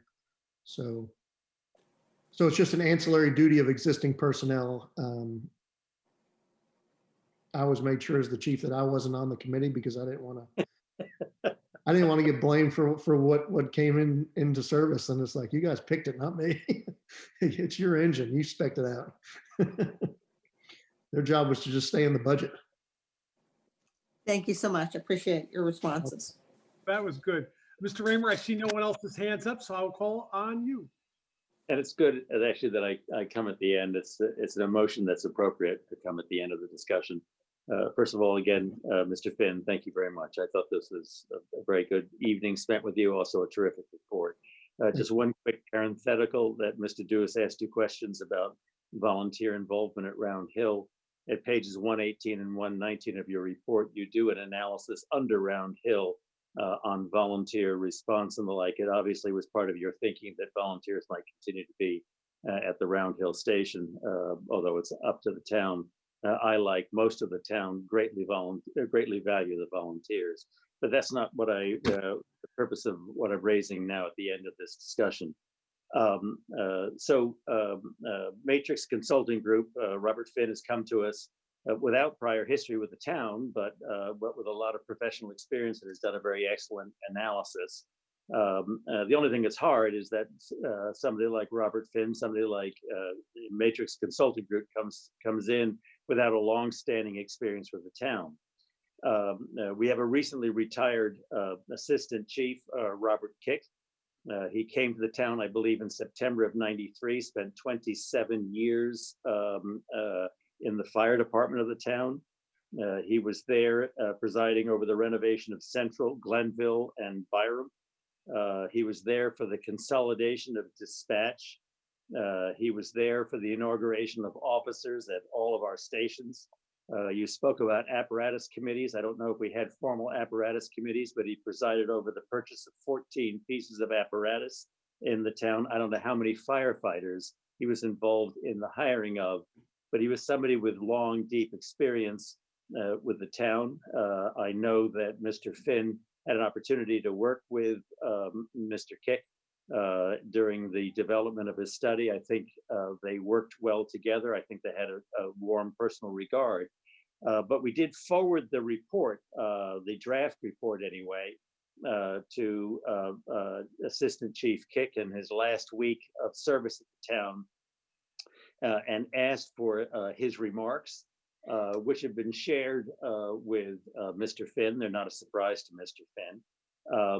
And they were reduced to writing and sent in an email on the 23rd of September. I have forwarded a copy of those remarks to everyone on the BET, as well as Ben Branyan and Pete Minarski. There's a motion before us right now to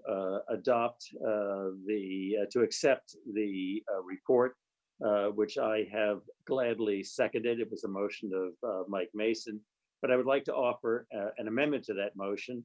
And the amendment would be that we should also accept and make a part of the record the observations of recently retired Assistant Chief Kick, so that there is both the expertise of a very fine consultant that has done a very fine piece of work, and also somebody who has spent 27 years in the department. I think it looks at a common problem from two different perspectives, and I think it helps maintain a certain accuracy and clarity. And so I would offer that as an amendment to the motion that's before us. I'd be grateful for a second. Yeah, I would second Jeff's motion. I have a motion to amend on the floor, second by Mr. Weisbrod. Discussion on the motion. If Mr. Raymer, if I may, I'll clarify. Mr. Raymer's asking to add an item to this document, which is an email from former assistant, former acting Chief Kick. So the motion to amend, if is up for discussion. A vote for the motion, a positive vote for the motion would add that to the document. A vote no would be to not add that to the document. So it's a motion to amend. Discussion. Ms. Tarkington. I just want to be clear about one thing, if I can, point of order. I don't mean to be amending in any way the very fine report of Matrix. I'm only adding an ancillary document, a second document for the two to be considered together. Thank you. Ms. Tarkington. Yes, I will not support this amendment that Mr. Raymer has made. I believe a very fine committee of our board. So after a search, selected Matrix Consulting Group to do the project, and to do it under the team, and that project is done. I believe, although I have great respect for Mr. Kick, I think he was a great employee while I was with the town of Greenwich. That creates a precedent for a long list of others to demand the same. So I won't be supporting this amendment. Thank you. Thank you. Ms. Hess's hand is up next. I also will not be supporting this amendment.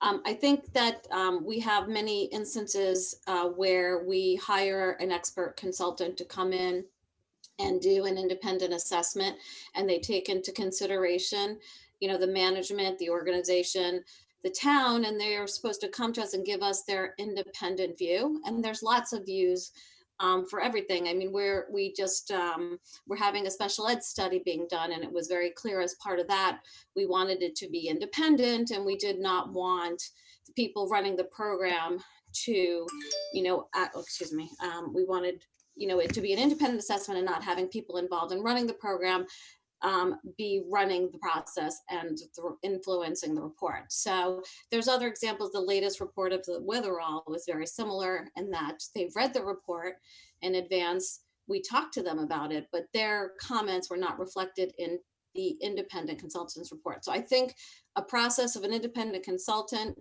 like Leslie said, Leslie Tarkington, we went out, we vetted it, we hired them. They did a very, very good job. I do not think it would be appropriate to include any commentary of our former deputy chief, while very helpful. And I think it's not something that is appropriate to be part of this report.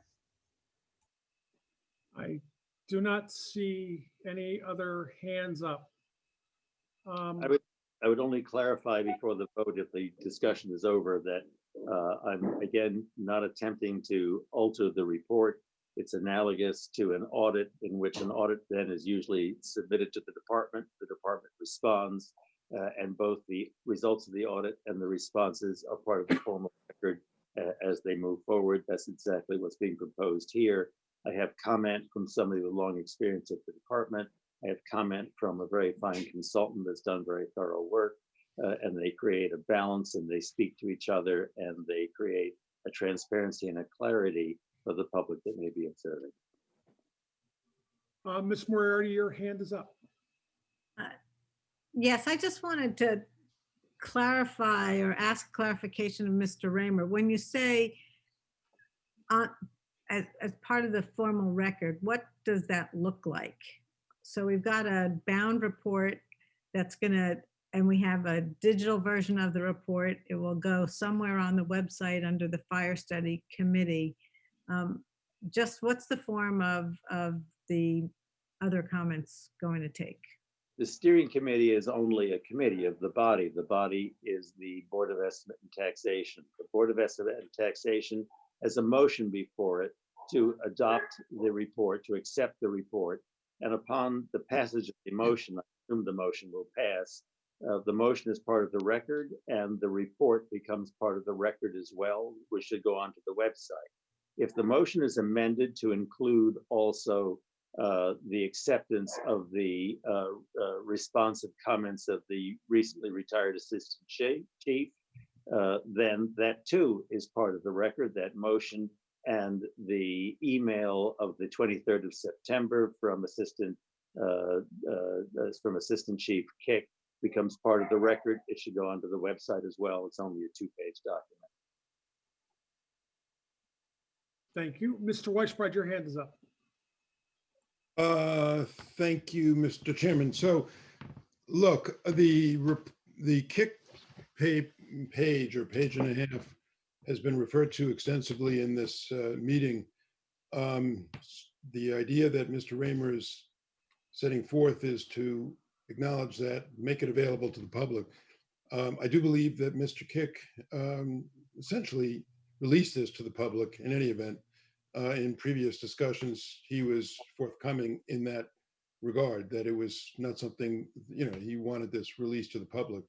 And so that's the context. Now, I would also say that as far as the budgetary issues, it's really not all that, germane in many ways, in the sense that the matrix report at the end of the day is recommending that a new fire station be built with inherent costs associated with it, to be staffed by career firemen with operating costs that would be identical to those, the costs that would be in another location. And so from a budgetary perspective, whether Mr. Kick feels that the station should be in location B and Matrix thinks it should be in location A, whether we argue whether the 1710 should apply or the CPSE, all of these are important components of a discussion, but the net effect at the end of the day is that what we are presented with tonight is a report by an independent consultant saying that a new fire station needs to be constructed.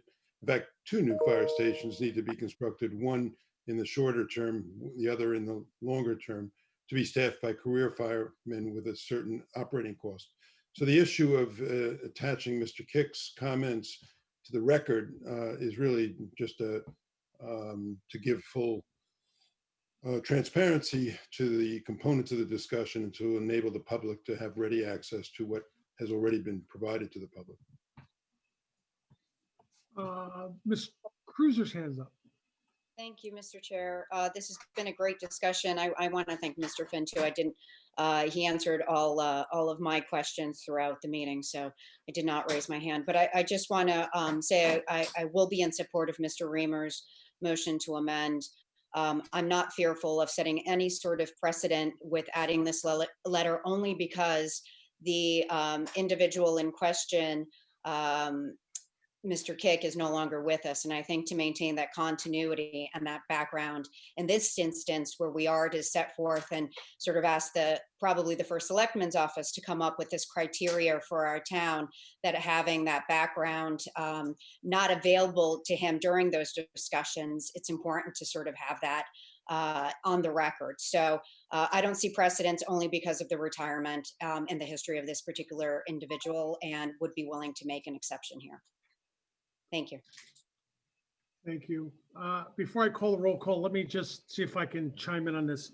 I want to say I'm pretty sure I fully understand Mr. Raymer's intent, passion, and knowledge behind this, and he'll always everybody has my support. I think that's my job, is to make sure everybody gets to get their ideas out. But let's back up to the process for a minute. Matrix was a responder in an RFP, and Matrix told us exactly how this would go. They would look at our facilities, they would look at our equipment, they would do interviews with public safety officials, elected officials, legislative officials. Ben and Peter expanded that. I think we said before there was 65 or 70 respondents. So when this conversation came up, and the next thing in the RFP is after the committee got its draft report, the next step was for the lead personnel that this report was talking about is to review the report and give feedback. And that's exactly what Bob Kick did in that particular September or whatever the date was meeting. That's exactly what the RFP called for. That was what the contract we signed with Matrix called for. So we asked Matrix, is it common to add stuff like that? And quite frankly, we were told, no, you hired us sort of to do an independent look, and that's what we did. And obviously, I'm sure there's a million things in the report that came from every interview person, everybody who was interviewed for this, including Chief Kick. My feeling is on this is, if you look at the names of the interviews, from elected leaders to public safety officials to career staff, volunteer staff, are we going to put everybody's comments? I mean, what message do we want to send here? I think the message we want to send is the one we went to the RTM with. We were going to do an independent study. I would say in my 25 years in the town government, this is something I'm actually have to say I'm very proud. I think we ran a really good job. David Weisbrod gave me some compliments that I wish I had taped. But with that said, I just, Mike, you should. I'll give them back to you. You can tape them; they're fine because they're heartfelt. They really no, are. and they were sincere, and I mean that when I say about the steering committee. We went to great lengths, and it was very, very difficult. And I just think that I don't think Mr. Kick's comments or thoughts are going anywhere, nor do I think anybody else's comments are going to go anywhere. I mean, I hear people interpreting how they read this report. Okay, that some people say the report says this, some people say that. Over time, we're going to see where the census lands on that. But I just want to be careful. Why would I not want my comments attached to the report? Why would I not want? I'll pick on the police chief because he can take it. Why do we brought even in the new chief and asked for comments, and he had comments, and he's obviously underwater and putting out fires, literally. And that's why I think you're going to see us move towards a sort of a 90-day time frame to get back on this. So I won't be supporting it, and I hope we don't. I hope we don't add this to the report because I don't think it's proper. Miss Erickson. Yes, thanks, Mr. Chair. I just have a process question. So, I mean, I think some of these comments in Mr. Kick's memo are substantive, and how are we going to get them in the public domain if we don't add them to the record? And I don't see, and I might have missed it.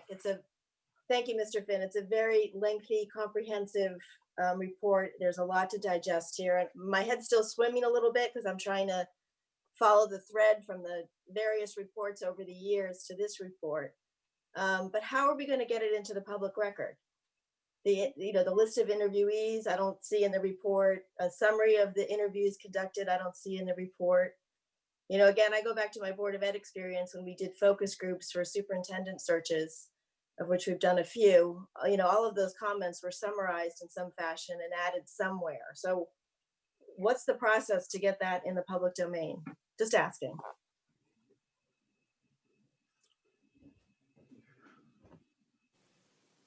Mr. Raymer, your hands up. Only to comment that although a number of people were interviewed, only 2 people were asked to comment on the report after the report was written. One was Assistant Chief Kick, and the other was the police chief, Chief Heavey. Chief Heavey's remarks were very brief. I don't mind them being attached to, they just weren't substantive. Kick's remarks were not just an interview, they were in writing and they were in response to the written report. There is a difference. Whether or not that difference is important, that appeals to the judgment of each of the 12 members here. I have a point of view. I'm respectful of the other points of view. I just want it understood that he wasn't just another person interviewed. He was one of 2 people who responded to the written report. He responded in writing, and only his remarks were substantive. I mean, I would just say from the example of our audit reports, we always include management comments. So I can understand not wanting to amend the matrix document itself as an independent report, but somehow I think these comments should be posted somewhere, whether it's attached to the minutes of this meeting or, as an ancillary document, as Mr. Raymer suggested earlier. I see no harm in doing so. Ms. Crumick's hand is up. Yes, I want to thank you for the report. It's comprehensive, it's helpful, gives us a lot of areas to focus on going forward with some very important decisions for the town. But in this particular discussion, it just seems to me that we're putting form over substance in not allowing an ancillary document that actually was one of the two responses uh, based on the report. So I guess I'm struggling with why my colleagues would not be willing to accept this. It just doesn't seem to be necessary to not add it simply as an ancillary document to the file. Can I respond to that? I'm not supporting this only because if we include Chief Kick's comments, then we should be including comments which we did not solicit from the volunteer fire. We should be including all the comments from those people that gave comments to the report, which we're not doing. We asked Matrix to give us an independent report. They took into effect, and they had the opportunity to take into effect Chief Kick's comments as well and amend the report because the report wasn't final. They chose not to include those comments in the report, and the report should stand as it is. You know, I have opinions, and I expressed opinions on some of the portions of the report. I still don't agree with some portions of the report, but I'm accepting this as the report of the independent consultant. You know, I can provide comments as well, just based on my knowledge of toxicology and some comments that are made within the report on safety of personnel. But you know, those comments were given, and they reviewed them, and they either accepted or rejected them. And that's what happened here. So I don't think it's appropriate for these comments to be included as part of the record, because then we should be including all the comments that were made. I have hands up for Ms. Krummick, who's spoken, and Mr. Weisbrod has spoken. I want to give anybody who has not spoken a chance first. Mr. Weisbrod? So I can make this easy. I can simply read the comments so that they are part of the record. Or we can vote to include it as part of the minutes and circulate it, because I do think they need to be in the public domain.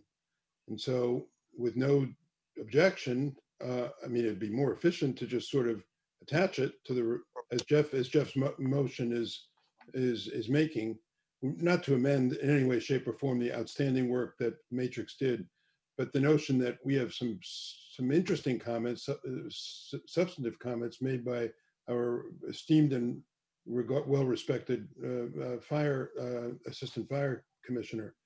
And, you know, I think the public would benefit from knowing that. So without any objection, I will read them into the record, unless someone says that, you know, I think we'll get some indication that Jeff's motion will be approved, in which case I will spare you the effort. I don't really want to do that, but Or I do just want to attach the minute, just to attach the email to the minutes.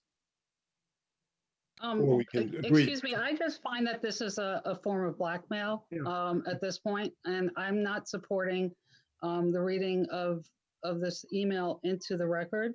The issue before us is whether or not we wish to include it or not. It should not be read until we decide whether to include it or not. And to do otherwise, I think, is a breach of protocol. And I'm sorry, I don't support you reading it into the record. I defer to those who are more knowledgeable about the parliamentary aspects of the BET than I am. And I certainly don't intend this in any way, shape, or form as blackmail, as Mr. Mason said, and I completely endorse this.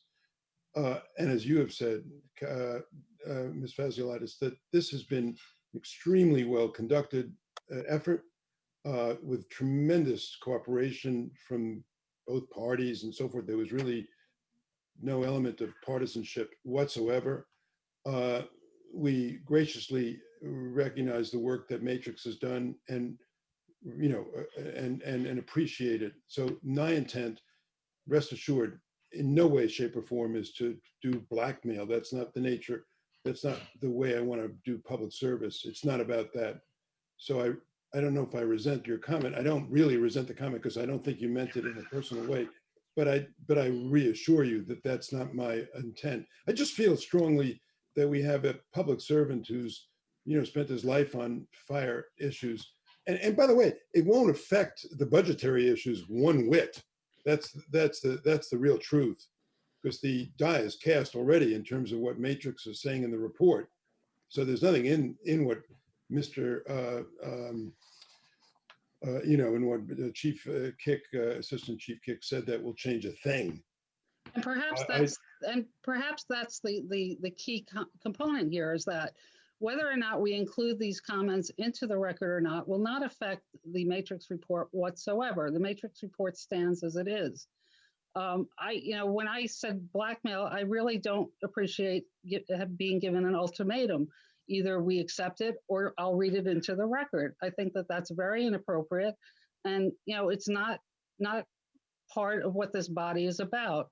I mean, I agree with you. This has been a bipartisan effort, and I'm disappointed that this has come to this, because I think we had this discussion as part of the steering group. We had a 2-2 vote to basically decline to do that, and yet you're choosing to still bring it to the full body of the BET. So let's try this another way. So our minutes become Matrix's marketing plan. So if I also look at, by attaching this, any community that wants to hire Matrix, they're going to say, oh, look, they did a study and their ex-chief came out and disagreed with something and they posted it. So that's a credibility. And I think we owe a professional service on our side, like the professional service we got back there, number one. Number two, I cannot, and I'll take Ms. Erickson's questions and I'll give the counterpoint.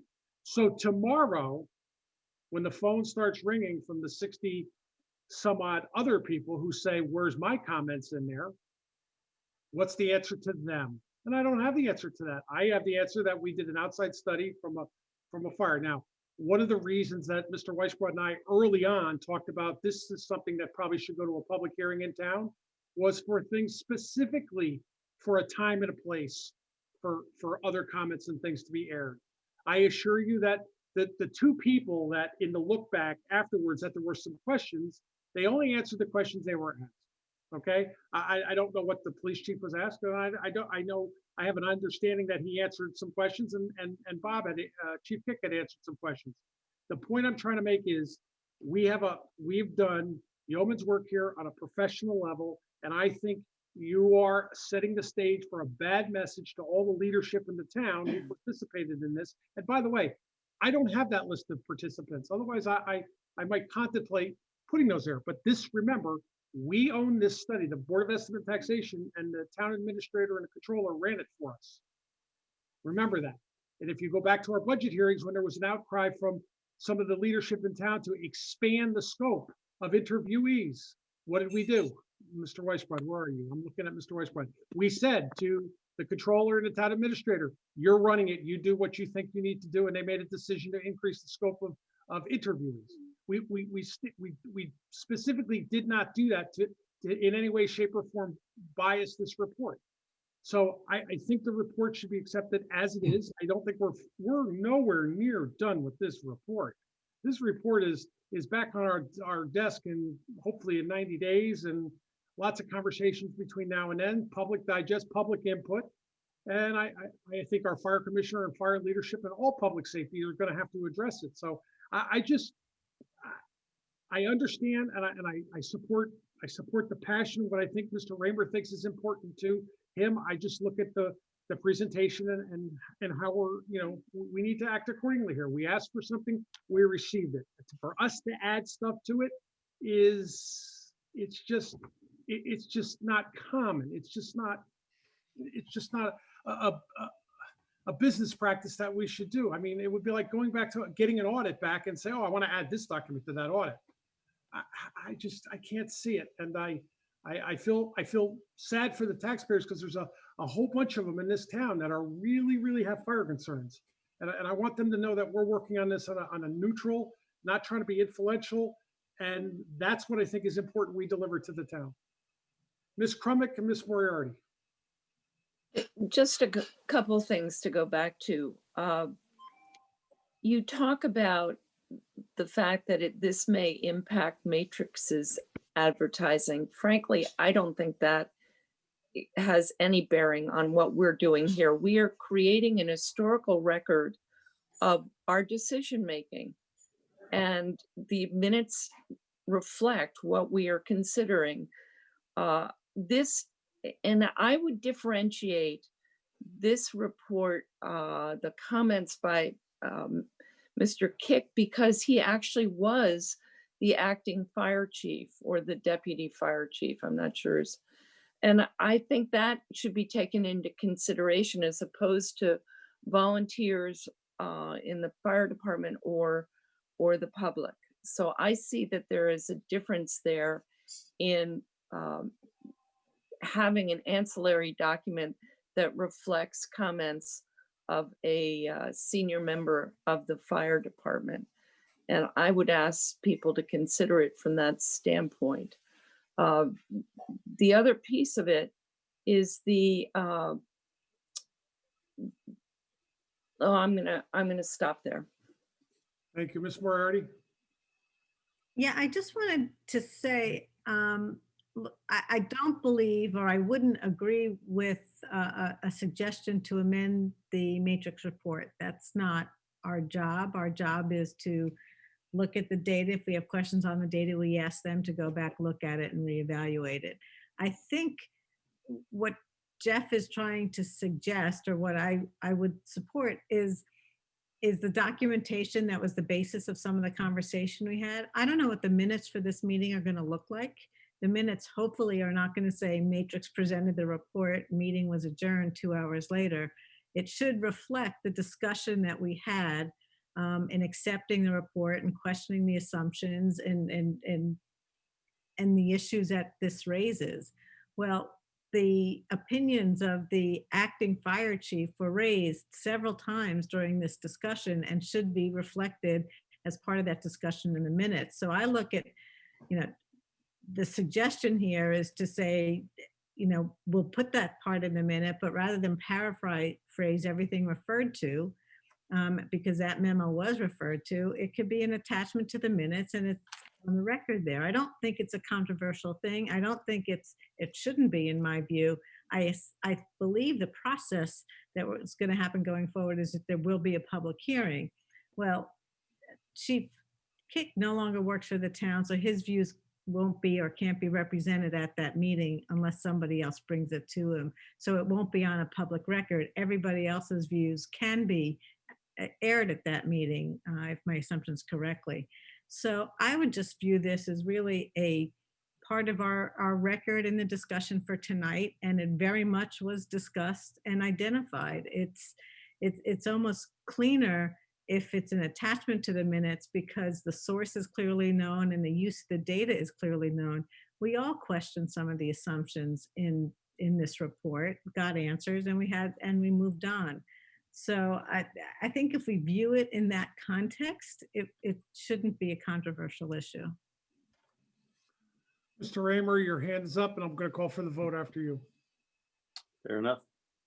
I wasn't aware that the ability of somebody to recite a document was under the control of the other members. I believe a member of the body had a right to speak, but a vote on whether or not Mr. Weisbrod could read the document, a vote on whether or not Mr. Weisbrod could recite the document, a vote on the motion to amend that's before us, that vote is all the same vote with all the same people voting in the same way. I just think it's a waste of time to submit this to successive votes, completely unnecessary. I might have thought that the purposes of transparency had something to do with allowing that email to see the light of day. One of the speakers said, I don't have a list of the number of people who commented on the report. I have a list of the people. It's exactly 2 people. It's Assistant Chief Kick and it's Police Chief Heavey. I have no objection to Police Chief Heavey 1-sentence response being included too. I don't think he'd care one way or another. But if the majority here, the voting majority prefers to keep that out, then so be it. But let it now go to a vote, let the decision be made. I'm sure at a public hearing that memorandum from Chief Kick is going to be read anyway, but doesn't matter. Go ahead and cast the votes. Let's see what the decision is, and I will abide by it. I accept failure on votes sometimes. We should move forward. Okay. Mr. Raymer, just as if what you're trying to do, you could also, if your motion fails, you could make a motion that we postpone accepting this report until after the public hearing, if you'd like. I have no desire to cause further pain or disruption. A very fine piece of work has been put before us, and we have some tasks ahead of us. And we are people who are going to have to work together to get some of this done. Let's please stop some of this erosion. Let's take this to a vote and conclude the matter and move on in the most helpful way the 12 of us know how to move on. Okay, Mr. Drake, roll call vote. Raymer, motion to amend. I'm ready to go forward, and as a courtesy and for the accuracy of the minutes, would Mr. Raymer like to state his motion? A yes vote is a motion to amend the motion before us, and that amendment is to include as an ancillary document also the September 23rd email of Assistant Chief Kick as a part of the record before us, as a document which we are accepting simultaneously with our acceptance of the very fine report from Matrix Consulting Group. Simultaneously and independently. And independently, thank you. And I'm sure that Catherine Sidor captured that. So it's an amendment is what you said. And a yes vote, so people know what they're doing, a yes vote makes the amendment to include the Kick email. Okay, Ms. Cruiser, Yes. Ms. Hess, No. Ms. Crummey, Yes. Ms. Moriarty, Yes. Ms. Tarkington. I'm going to come back to you when you unmute. Mr. Mason. No. Oh, sorry. That's okay, Leslie. Tarkington, your vote? No. Thank you. I'm a no. Ms. Bastiodis, No. Mr. Raymer, Yes. Mr. Deuce, No. Mr. Weisbrod, Yes. Ms. Erickson. Yes. That's 6-6. The motion failed. The amendment fails.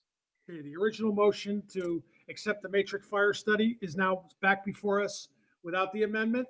Discussion, Can you remind me who made that motion? Mr. Mason, and it was No. seconded, Mr. Raymer. Yes, it was made by you. Mr. Weisbrod, seconded by Mr. Raymer. No, Mr. Weisbrod, he moved the aye. it was Mr. Mason, seconded by me. No, I did- second. It was Mr. Mason's motion second. Well, Mr. Mason, can I I ask? thought I, We can go back and look at the tape. We can go back and look at that one. For the well, motion? I'm happy I- to, I'm happy to be either the motion maker or the seconder, whatever the tape may show. I wrote down at the time, it was Mr. Weisbrod that made the motion and Thank Mr. you. Raymer who seconded it. Brava, Leslie, thank you very much. Mi- Tough. Mr. Mason. Okay. has Ms. one- Erickson's hands up first. Okay. Yes, I just have a question. It's really more of a clarification on process. The difference between accepting a report and acknowledging receipt of a report. I think someone else on the BET said this earlier, that I may not be in agreement with every statement in this report. So I don't want my vote to accept the report to imply that I'm agreeing with everything that's written down here. Why are we accepting versus acknowledging receipt? I Can think that the general choice is between approving on the one hand and accepting and acknowledging, which amount to the same thing on the other hand. According to Robert's rules, we have a practice here in town that we accept reports without necessarily adopting the findings of the report or approving every piece of it. It needs to be said in passing, because we also say we accept Robert's rules, that Robert's rules says there's absolutely no difference between the acceptance of report, the approving of the report. They're all the same thing, and they're intended to adopt the findings that are contained in it. I suggest that we have it be understood among all of us, the practice that we have here in Greenwich, that we're going to accept the report. Person to person, we may not agree with every single finding in it, but we're acknowledging a very fine piece of work being completed and given to us, and we're taking it into the record without necessarily adopting every finding in it. That's not Robert's rules, but it is the common practice here in Greenwich, and I propose we do exactly that. Okay, so the key words here are going to be accept. Okay. Except If I may, Ms. Crumick, before I call on you because your hand is up, I also believe we have a contract with Matrix that has optional services.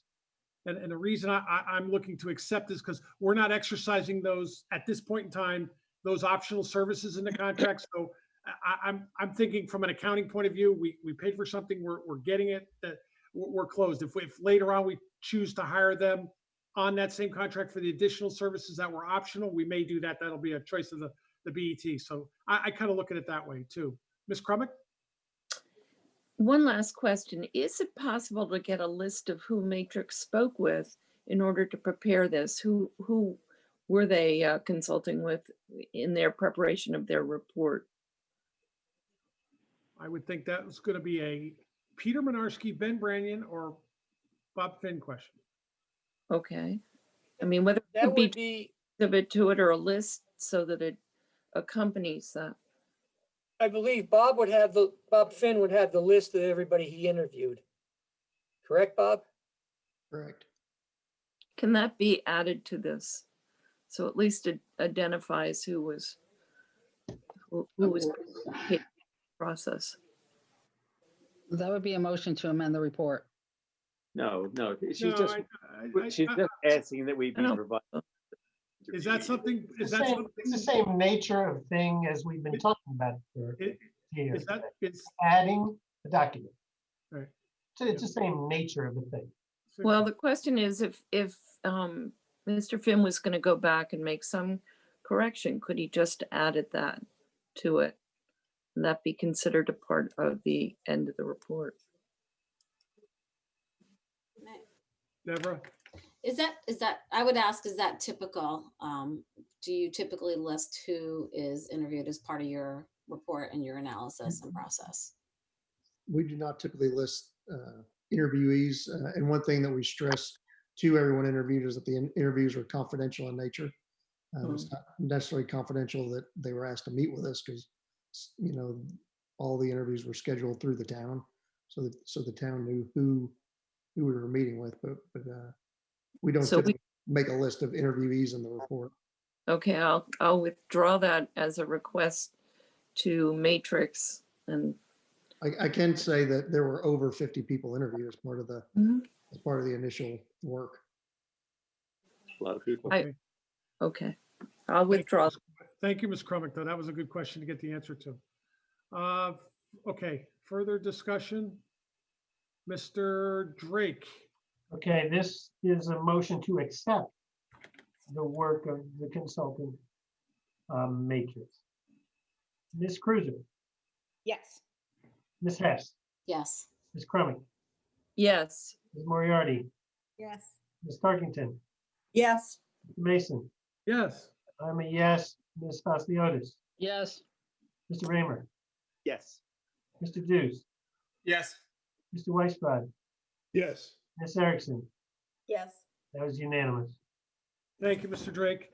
Mr. Finn, I have to tell you, again, it was a pleasure. Now I need to drive this board into another motion.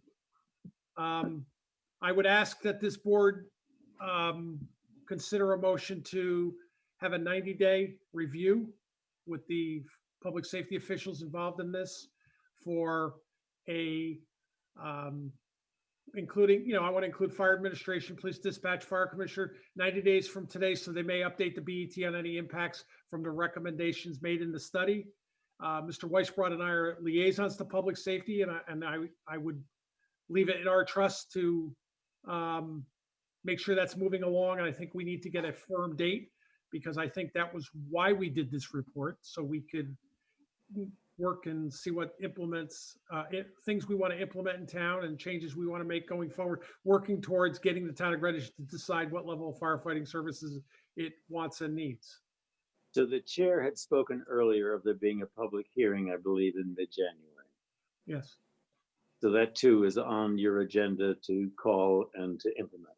That didn't come from the chair, by the way. That came from the steering committee, that recommendation. So yes.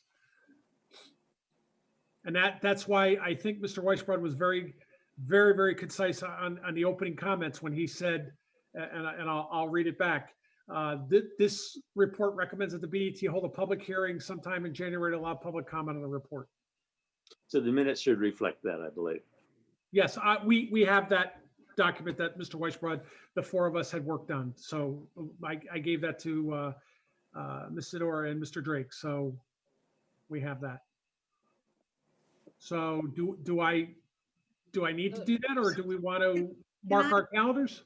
Can I ask a question? I Please. just want to clarify exactly the process going forward and what you're indicating.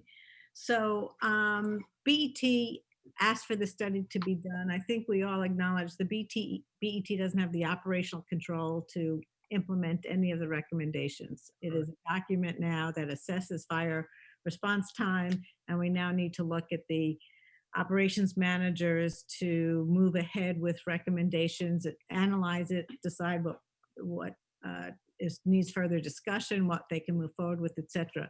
So basically, you're asking, you want to move ahead where as public safety liaisons, you and David ask the fire department, police department, the fire commissioner, who happens to be the first selectman, to develop an action plan, review the recommendations, identify which ones they agree with and move ahead quickly, which ones not. And that's what they're getting back to you in 90 days. What I want to do is walk away with from this with a process. The report shouldn't die on a shelf tonight. It needs to be acted on. We as a BET should follow up, whether it goes into the audit committee with an annual, semi-annual review and periodic of how we're doing on these recommendations. Clearly in the budget process, it'll come up in discussion. But just if you can be a little bit more specific on your expectations of where we go from here. Well, first of all, I share the same goals you have, 100%. So I think scheduling the public hearing, we're working on our calendar right now for January. I believe in January, we're still going to be Zoom. I don't think we're going to be live. So has its drawbacks. But I think the report needs to be out in the public for a couple, 3-4 weeks. I think the BET should hold a public hearing. As you know, Ms. Moriarty, we actually ran this conversation by the fire commissioner and had a conversation whether the first selectman would have the public hearing or the BET. I think he was leaning towards the BET having it simply because we conducted the outside study.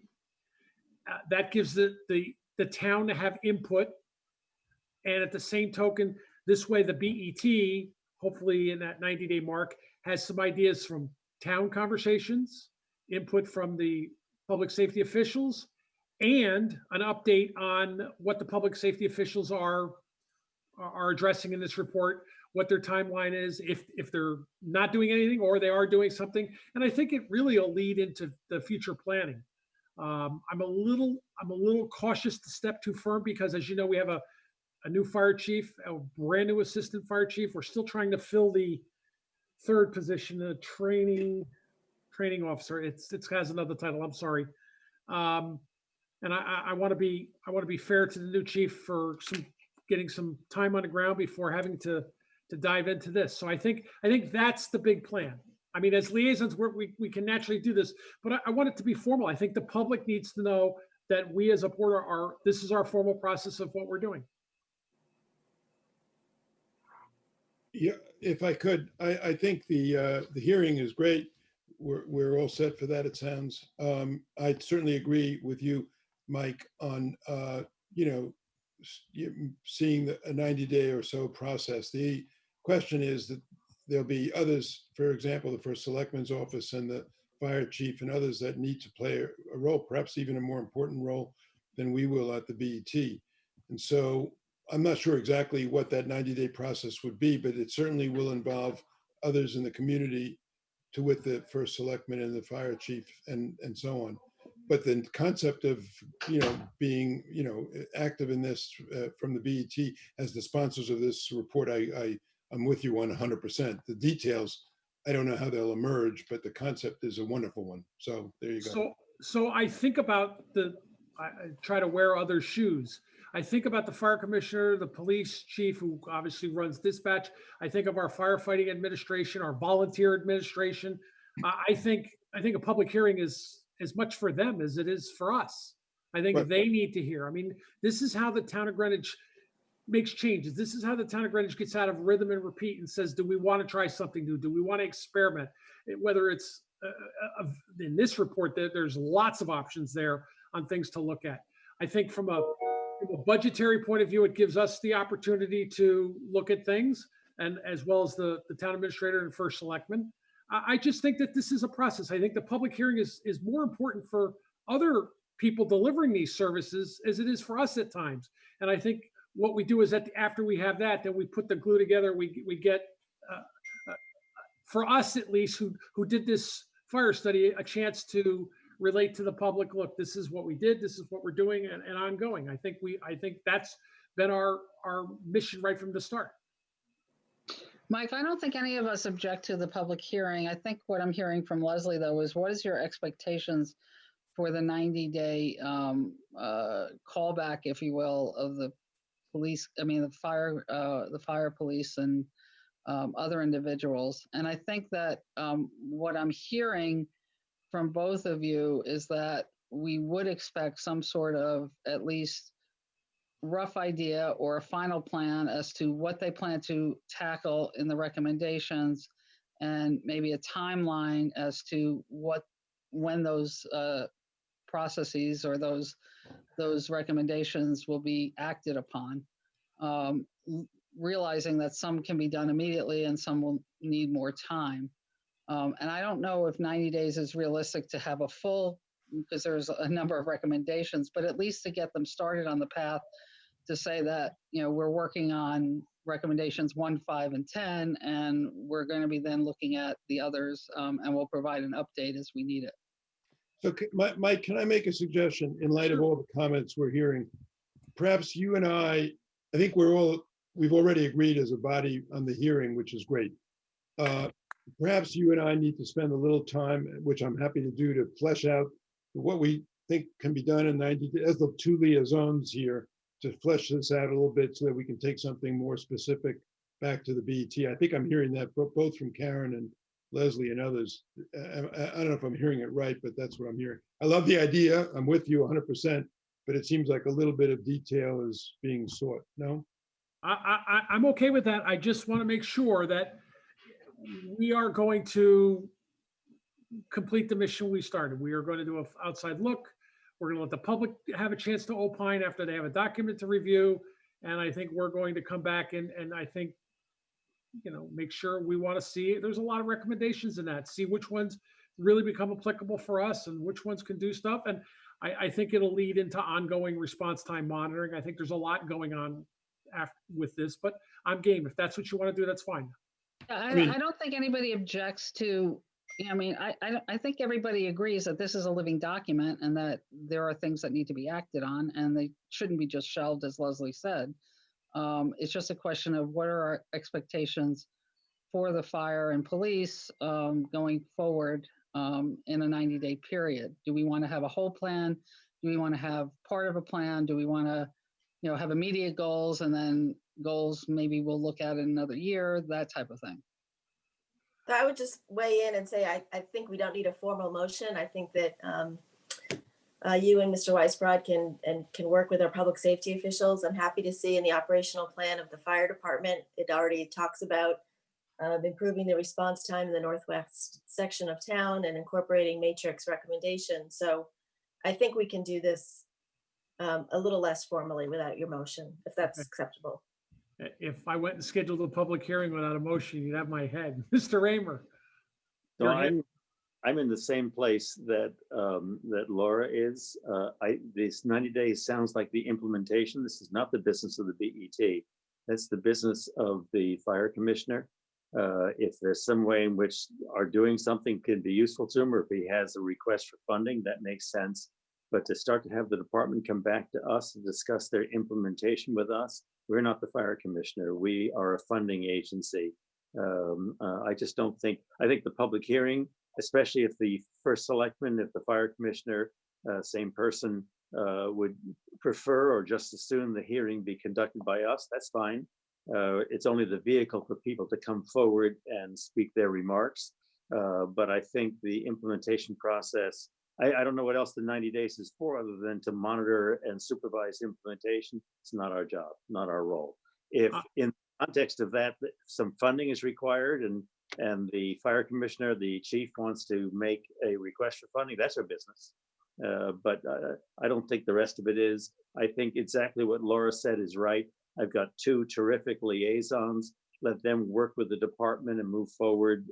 Let us know how the BET can be helpful, but I don't think it needs a formal motion or a formal structure. I think we're in the wrong place on that. Okay. Does anyone have anything else? I'll make a different motion. Okay. I move to adjourn the meeting. No. That's a good. I just want to thank Mr. Finn again. I'm sorry that he's had to stay on for this whole last hour, which is really not, wasn't useful to him, but it's a terrific piece of work. He's a very nice fellow, and I've appreciated my time with him. I hope I have a chance to work with you again. Thank you. And I would like to thank our chairman, Mr. Mason, who has run this thing. He and I were, as he mentioned, in this from the beginning. It was a long and tortuous process. It's been done, and I've learned a tremendous amount. It's been done with great fairness, great transparency, great openness, and great collegiality. So I really wanted to make that comment, and also thank Mr. Finn for the professionalism of Matrix and so forth. I think this has been a productive experience. Thank you. Thank you, everyone. We'll see you Thursday. I know we didn't get a second on the motion to adjourn. Oh, then we don't want to adjourn. Aye. Mr. Hamer seconded. Good night, everyone. Good night, everyone. Good night. Good luck with the storm tomorrow. Yeah. Oh, Yeah. thank you. You too. Thank you.